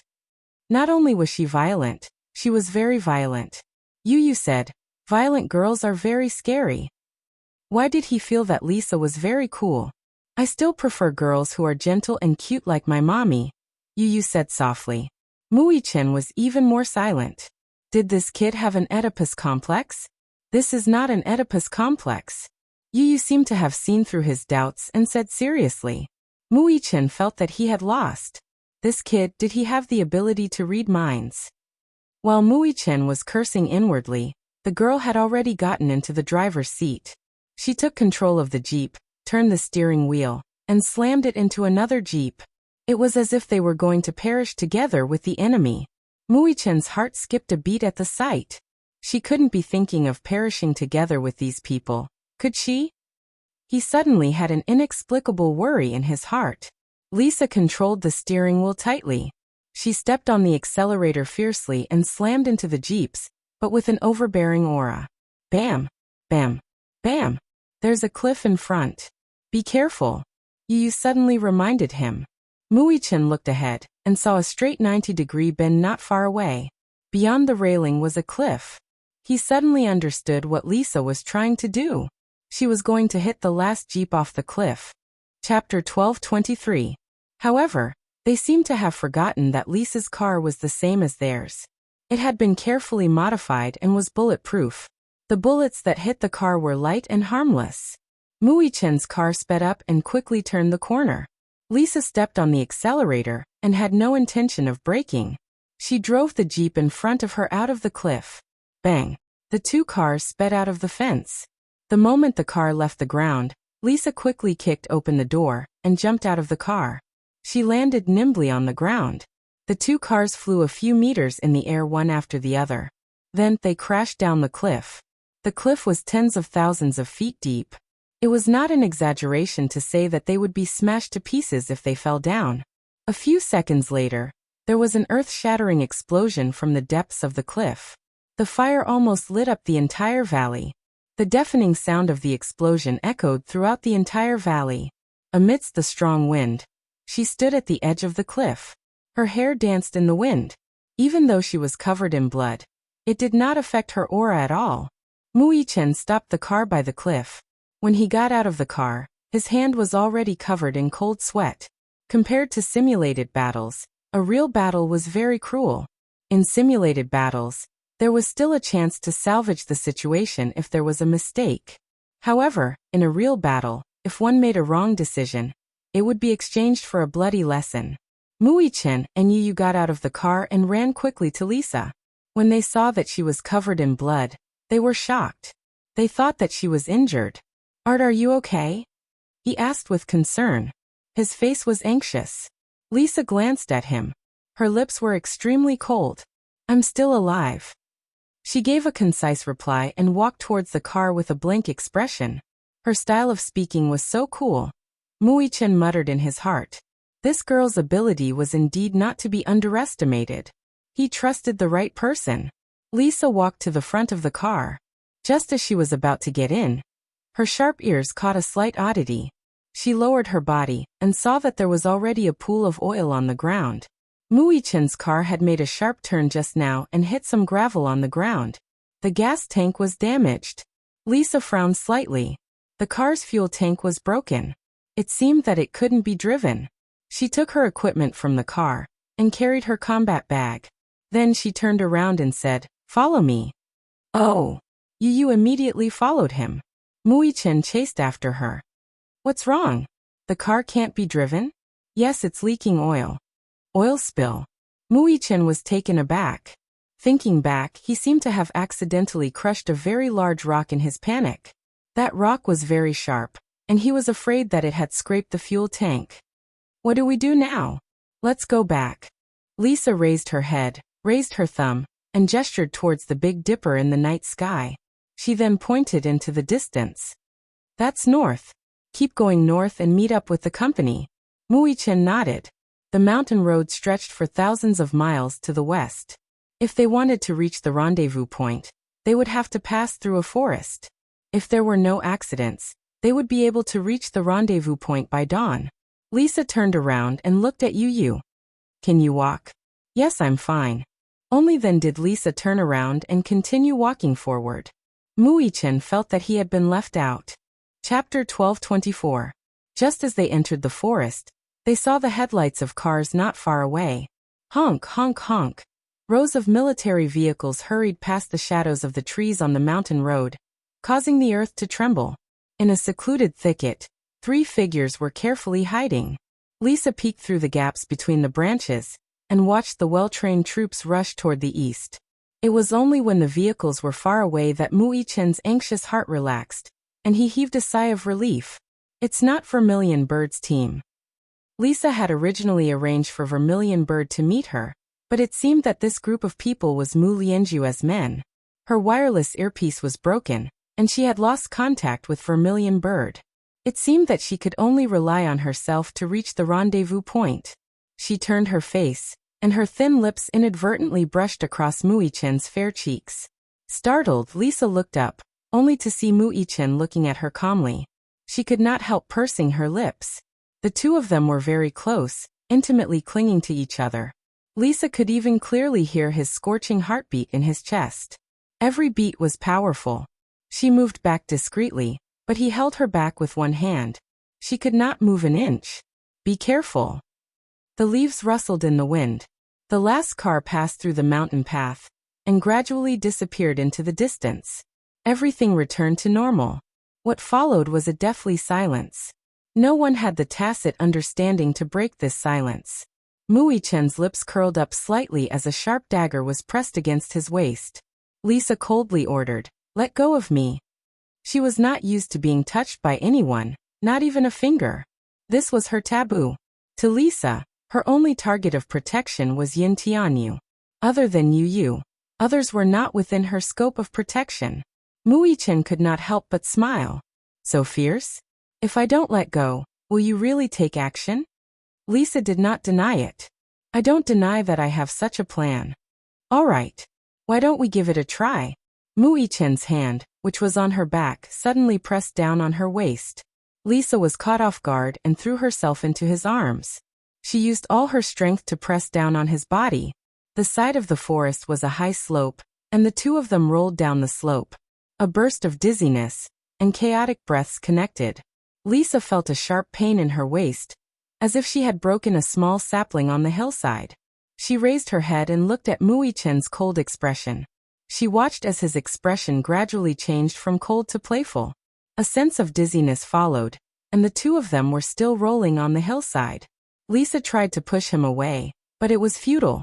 With a low gasp, Lisa quickly grabbed the root of a small tree and came to a stop with much difficulty.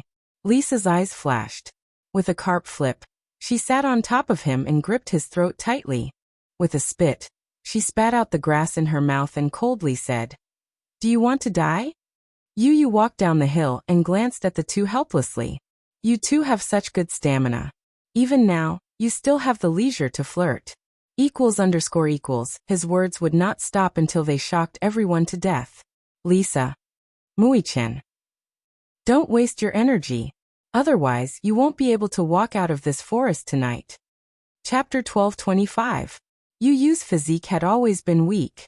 After walking down the hill, he started to pant. He did not exercise much as he had spent most of his time in the hospital when he was young. Although his health had improved, he did not have many opportunities to exercise outside. When Lisa saw that he was panting, she squatted down and said, "Come up." Yu walked around her. "It's okay, I can walk on my own." Lisa did not say anything. She walked in front of him, blocked him, and carried him up in a princess carry. Yu.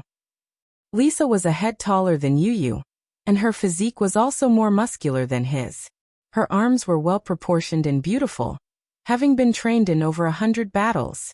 In addition, Yu was skinny. Even if she carried him in her arms, she did not feel tired at all. Yu was angry. "What are you doing? You're tired. Put me down." Yu kicked his legs angrily. Lisa stared at him. Don't mess around. Muichin chuckled behind them. Yu was even more annoyed. He glared at him. What are you laughing at? Nothing. Muichin held back his laughter and followed behind him. His eyes were gentle. The moonlight covered the ground with a layer of frost. The night was getting darker, and the temperature suddenly dropped. The wind in the mountains was bone-chilling. When it blew on her body, it felt like a cold knife cutting into her bones. Gradually, even her hands became stiff and could not move freely. Lisa sniffed her nose that had turned red from the cold. She felt a sense of peace that she had not felt for a long time. She recalled the time when she was in the assassin camp. Every second was like walking on thin ice, and she even had to be careful when she breathed. In this secluded mountain, although she was cold, hungry, thirsty, and in a poor state, she could enjoy the free air without any worries. Nothing was more important than being alive, including dignity. It was by relying on such a shocking will to survive that she was able to walk out of the assassin camp, leave that hellish place, and obtain a new life. Lisa carried Yu and walked quietly on the mountain path. The thick smell of blood lingered at the tip of her nose. The blood on her cheeks had already dried up, and there was a large patch of blood on her chest. At this moment, she couldn't tell if the blood came from her or the soldiers. Lisa lowered her head and looked at Yu in her arms. He closed his eyes in exhaustion. Beside her, Muichin walked side by side with her. In her eyes, Muichin was undoubtedly a high and mighty noble young master. Now that there was no water or food in this wilderness, such a proud and arrogant noble young master would definitely suffer some hardships. As he walked, Muichin suddenly saw a sparkling lake in front of him. There's a lake. Muichin pointed. His body was covered in blood. The more he couldn't stand the smell of blood, the more he thought about whether he should wash himself properly. As he thought about it, he already had a direction under his feet and walked towards the small lake. Lisa put Yu down and walked to the lake. She stood with her arms crossed and saw that Muichin was already squatting by the lake. Yu, come here. There's water here, and the water is quite clean. Yu walked over. At this moment, his clothes were in a mess and he looked disheveled. He squatted by the lake and licked his dry lips. He looked hesitantly at the lake water. He wanted to drink it, but when he held it in his hands, he smelled a fishy smell. He wanted to drink it, but he felt disgusted. He stretched out his hand, but withdrew it awkwardly. He seemed to dislike the water quality of the lake. Chapter 12:26. Yu had a serious obsession with cleanliness. He didn't know if the lake water in the wilderness was clean or not. He frowned in disgust. Muichin explained. It's not smelly. It's just that the water has a strong fishy smell. Fresh water that hasn't been filtered always has this smell. Yu stretched out a finger solemnly. He wet the tip of his finger and brought it to his nose to smell it. Then he frowned deeply. His face was ashen and very ugly. He usually loved cleanliness, and had never even drunk tap water before. How could he tolerate such a terrible water quality now? Lisa walked to the side of the lake, and reached out to test the temperature of the water. Although the lake water was very cold, the temperature in the wilderness was already very cold. Therefore, compared to the lake water, her fingers felt a little warmer. She cupped her hands and took a big gulp of the water. The fishy smell of the water rippled in her mouth, and it was hard to swallow. Gulp. Lisa forced herself to swallow it down. Her stomach suddenly felt nauseous and she almost vomited. She frowned and smacked her lips. With a bitter face, she forced herself to take another big gulp. It was very quiet in the wilderness. The sound of her drinking attracted Yu's attention. He turned his head and saw that Lisa had actually drunk a few mouthfuls of water. His stomach felt even more nauseous. Muichin also drank a few mouthfuls of water. The strong fishy smell spread between his lips and teeth. He also almost vomited. It tasted terrible. The fishy smell was so strong that Muichin almost vomited. Yu saw that the two of them were frowning and thought that the water must be very hard to swallow. Therefore he decided to give up. Lisa took off her outerwear and tore open her lapel. The bloodstains had already dried. Her clothes were tightly attached to her skin. She had to carefully separate them. Then, she dipped her hands in the lake water and washed the bloodstains on her face and chest. The cold lake water drenched her skin. The bone-chilling cold attacked her heart. It was as if even her blood had frozen. She couldn't help but gasp and her hands moved faster. Muichin watched as she calmly took off her clothes in front of him. Since he was young, he had been taught that there was a difference between men and women. Therefore, he couldn't help but frown deeply. He looked away unnaturally and his face was strangely red. When Lisa finished washing and raised her head, Yu was already far away. He didn't force himself to drink the lake water. Even though he was thirsty and the lake water wasn't dirty, it was too hard to drink. Even if he was dying, he wouldn't drink it. Even if he died of thirst. On the way there, Yu decided to rest while the girl went to catch 2 snakes. She skillfully separated the meat from the innards and carefully washed them a few times. She planned to start a bonfire to cook some game to warm her body. While she was gathering firewood, she saw Yu trying to start a fire. She didn't know who misled him, or if it was because this young master's experience in the wild was too pitiful. He casually gathered a bunch of dried leaves and branches together, and clumsily rubbed a branch. However, there was no flame. Yu's expression was very ugly. He looked at the pile of dried leaves and felt depressed. Can't he just drill wood to extinguish the fire? Muichin stood behind him. He wanted to laugh, but after thinking about it he restrained himself. Chapter 12:27. Lisa picked up a lot of dry firewood, and gathered a large number of dried leaves. Her movements in the grass attracted Muichin's attention. She sat down on the ground, took out the flint she found, and took out a dagger. She knocked the flint with the dagger, and the sparks fell on the dried leaves. A wisp of smoke rose in spirals. With her efforts, she finally managed to start a wildfire. Lisa expressionlessly threw the dried branches and leaves into the fire. The fierce flames reflected her face red. She suddenly turned her face and looked at Yu, who was not far away, with a gloomy face. She said, "Come here." Yu frowned deeply. He was a little shocked. He started the fire for a long time, but there was no smoke. She made the fire in no time. How did she do it? Lisa skillfully skewered the snake meat and put it on the fire. She broke a few pieces of dry firewood and threw them into the flames. She said expressionlessly, "Rest for a while. We'll be on our way." Yu was stunned. He frowned, stood up, and sat down by the fire. Lisa turned the snake meat on the fire again and sniffed it gently. She could already smell the tempting fragrance. Her expression was calm without any ripples. The flickering flames were reflected in her deep eyes, and the red light flickered. Although the environment was so dangerous, there was no trace of a child's timidity in her fierce eyes. Her face was gloomy and steady, and her lips were cold and arrogant. There was no gentleness in her expression. Muichin saw that her movements were swift. It seemed that she had a lot of experience in surviving in the wild. In fact, Lisa had experienced even more perilous environments than this and had survived them. When she was chased by the enemy army during a mission, she was forced into a dead end and had to escape into the Amazon jungle. In order to avoid being chased, she had to choose the most dangerous and tricky path. There were several times when she almost died in the snake's mouth. Who could understand the fear and trepidation of desperately moving through the jungle filled with the smell of poisonous insects and scorpions? Who could understand the hesitation and despair of curling up in the darkest corner and forcefully swallowing all the painful whimpers into the stomach? This kind of painful tempering had been exchanged for her outstanding skills. Lisa suddenly stood up and threw the leaf bag with the snake meat in front of Muichin and Yu. She said coldly, "Eat it." "I'm not eating it." "Then rest for a while. We'll be on our way." Lisa turned and returned to the fire. After a pause she said, "There are fierce beasts in the forest. We can't stay long." She was exhausted physically and mentally and physically. Camouflage of the night. The night wind in the mountain forest was sharp and bone-piercing.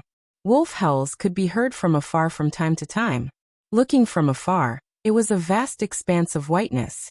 Lisa furrowed her brows and looked at the distant horizon, her sharp eyes shining brightly. It was late into the night. The wind in the forest was cold and strong. Lisa hugged her knees and leaned against the stone wall. Her eyes were slightly closed and her body was tightly bent. The clothes on her body were too thin. If she wasn't leaning against the fire, She was afraid that she would have frozen. She didn't dare to sleep. She didn't even dare to close her eyes for a while. First of all, in the extreme cold, her body temperature would drop very quickly. She was afraid that if she slept like this, she would die. Second of all, the wilderness was too dangerous. How could she let down her guard when there were wild beasts? She had to bring Yu back safely. This was her mission. Chapter 12:28. The fire gradually extinguished, leaving only a few sparks. The firewood had been used up. Lisa curled up, her hands numb from the cold. She leaned against the stone wall to avoid the cold wind. A thin layer of ice seemed to have formed on her face. Every pore was frozen, and it was difficult for her to even blink. She rubbed her hands and exhaled as she looked up at the night sky. Yu leaned against Muichen and closed his eyes to rest. Muichen leaned against the stone wall. His jacket was the one that the scarred man had handed to him. When he put his hands into the pocket to warm them up, he touched something hard. He was secretly shocked and took it out. It was a photo. In the photo, a girl was standing in an amusement park. She had a bright and warm smile on her cute face. On the back was a man's handwriting. Ruashua, Daddy loves you. Was this his daughter? Muichen frowned slightly and put the photo back into the inner pocket over his heart.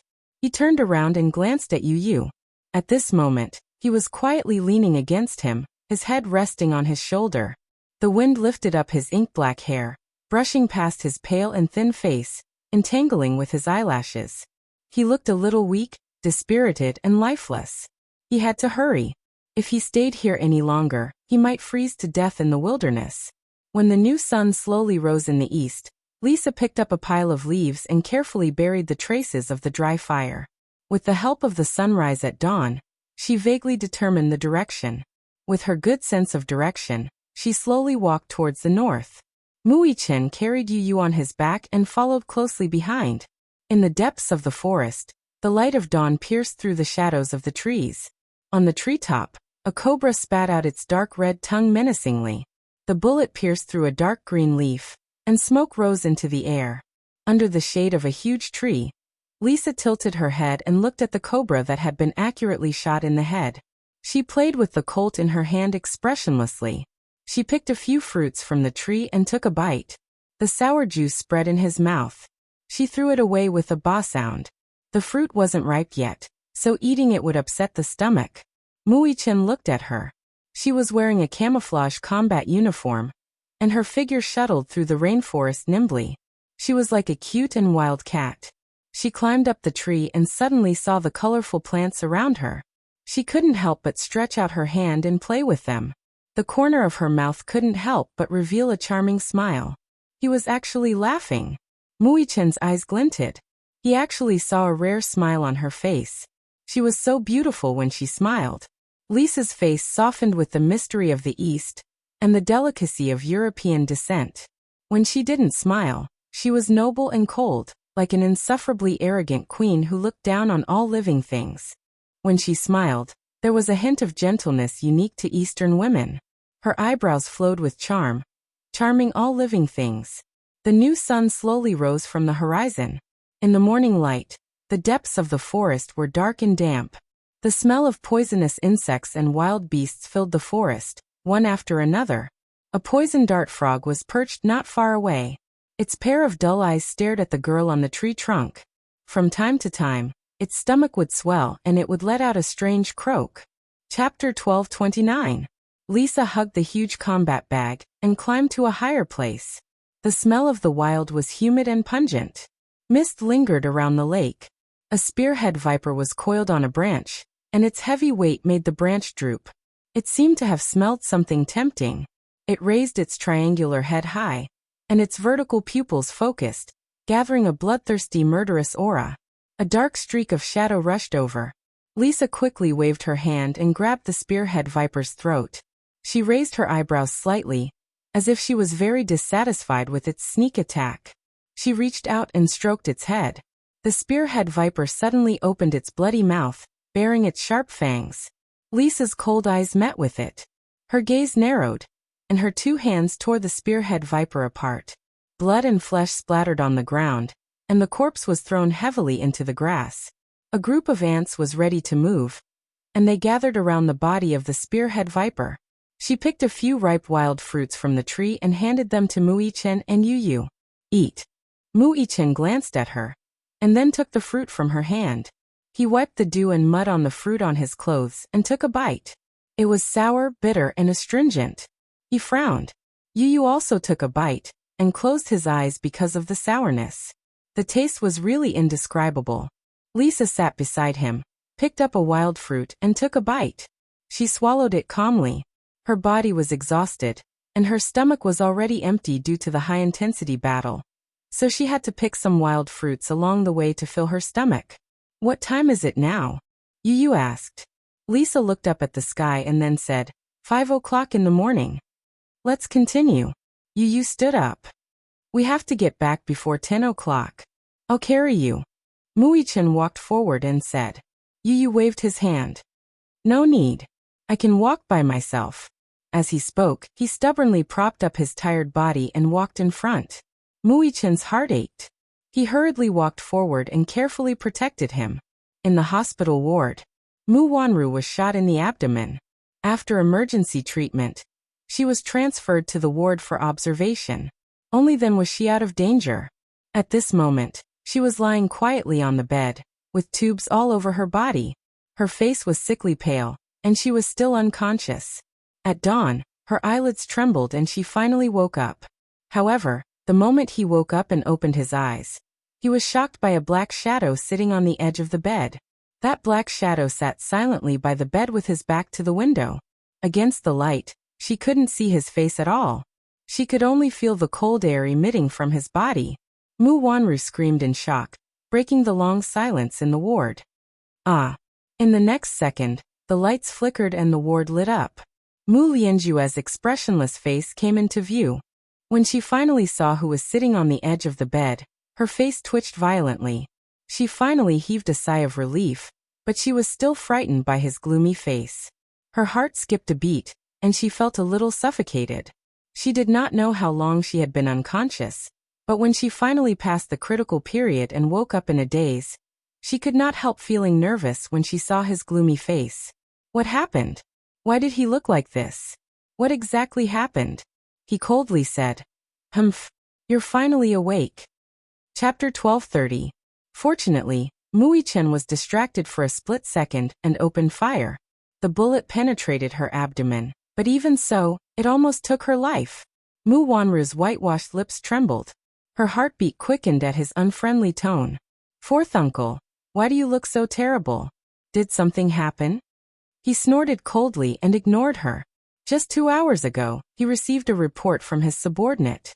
The underground warehouse where the hostages were kept had been massacred by a mysterious troop. It was a bloodbath because only a few soldiers survived out of the 100-odd people. Even if they survived, their injuries were very serious. Some of them even lost their heartbeats on the way to the hospital before they could be rescued. The scene was a mess with blood flowing like a river. It was said that there were not many traces of a struggle. It could be said that the 100-odd people were wiped out in a second. As for the 2 hostages, they were naturally taken away, and there was no news of them. Mu Lianjue was so angry that he almost had a heart attack. In a fit of rage, he scolded his subordinates harshly. He had sent 3 batches of troops to guard the place, but they were all taken away. He was so angry that he could not speak. Not long after, there was another piece of news. It was said that the 2 children got into a car and left first. There was no news of the 5 cars of troops sent to chase after them. They followed the tracks on the road and found signs of a car crash at a remote cliff. They speculated that it had been hit and fell off the cliff. It was hard to tell what had happened in the dark of the night. They only knew that the battle seemed to be fierce along the way, but the 2 children were nowhere to be seen. They had sent more men to continue tracking them, but there was still no sign of them. Mu Lianjue's usually calm face showed a rare hint of anxiety. He was burning with anxiety. These 2 children were the biggest bargaining chips in his hands. If he lost these 2 chess pieces, it could be said that he had lost everything. Life or death depended on a single thought. Mu Lianjue's posture, as if he were facing a formidable enemy, startled Mu Wanru. She leaned forward slightly and was about to ask him how things were going when the slight movement affected the wound on her abdomen, causing her to grimace in pain. However, he suddenly thought of something. Mu Wanru was startled, and her hand slowly moved to her lower abdomen. It was extremely flat. Moreover, the sharp pain from her stomach caused her expression to change drastically. What happened? She gently placed her palm on her abdomen, but she could no longer feel the new life jumping around. In the past, when she touched her belly, she could feel the little life inside. But now it was like a dead pool of water, without any response. Where's the child? Could it be? Child. A look of panic suddenly flashed across Mu Wanru's face. She was so anxious that she couldn't sit still. Mu Lianjue glanced at her and knew what she was thinking. He expressionlessly asked, "Children? It's gone. The child is gone." Mu Wanru was stunned as if she had been struck by lightning. "Yes. Not only the child, but your womb has also been removed. In order to save her, the doctor had no choice but to remove her uterus. Of course, the child was miscarried." Mu Wanru's eyes widened in shock. Her whole face had a strange feeling of emptiness. It was so hard to get the chance to be a mother, but now it was gone. Chapter 1231. Heh. She suddenly let out a few dry laughs. In her lifeless eyes, there was a bit of grief, a bit of sorrow, but more than that, there was a boundless darkness. As she laughed, her laughter turned into sobs. She clutched her clothes tightly as bean-sized tears rolled down her cheeks uncontrollably. For some reason, when Mu Wanru found out that the child in her womb was gone, her heart sank. When she first found out that she was pregnant, she hated the new life in her womb so much that she could not wait for it to disappear without a trace. She did not like this child. Because this child could not bring her any benefits, she hated this new life that came out of nowhere. However, for the past 2 months, she could feel that the little life in her womb was growing tenaciously. How magical was this? Subconsciously, a trace of maternal instinct was awakened. She was no longer thinking of strangling this miracle of life in her belly. She wanted to give birth to this child and keep it.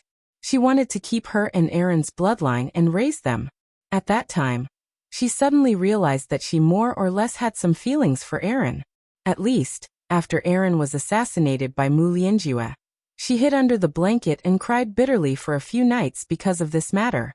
Now that she found out that the child was gone, she felt as if all the strength in her body had been sucked out. All of a sudden, she understood how Yin Shirshir felt. The child in her womb had once stimulated her maternal instinct. However, the moment she lost her child, that heart-wrenching pain made her instantly understand what kind of state Yin Shirshir was in as a mother. It must be very painful. It must be even more painful than her. She finally understood what it was like to be a mother. Sometimes, people could be so cheap. When they had it, they did not know how to cherish it. Once they lost it, they regretted it. When they wanted to cherish it, there was no chance at all. Why? Why do you care about that bastard in your womb? Mu Lianjue sneered as soon as he said that. Haven't you always wanted to abort this child? This time, your wish is granted. Mu Wanru lowered her head and looked at her flat stomach in disbelief. Her pale face was as if it had been brushed with a layer of white powder. She widened her eyes without blinking and a few drops of tears fell in a daze. Aaron's gentle words suddenly rang in her ears. "Rower, come with me. I'll bring you far away from all this trouble." Memories flashed before her eyes like a revolving lantern. She opened her eyes. Aaron seemed to be standing in front of her, and slowly spreading his palm to her. "Don't worry. I'll work very hard to earn money to support the family. Wanru, the child in your womb is our child. I'm willing to acknowledge it. I'm. Deep in my heart, I'm. What about you? Are you willing to give birth to him?"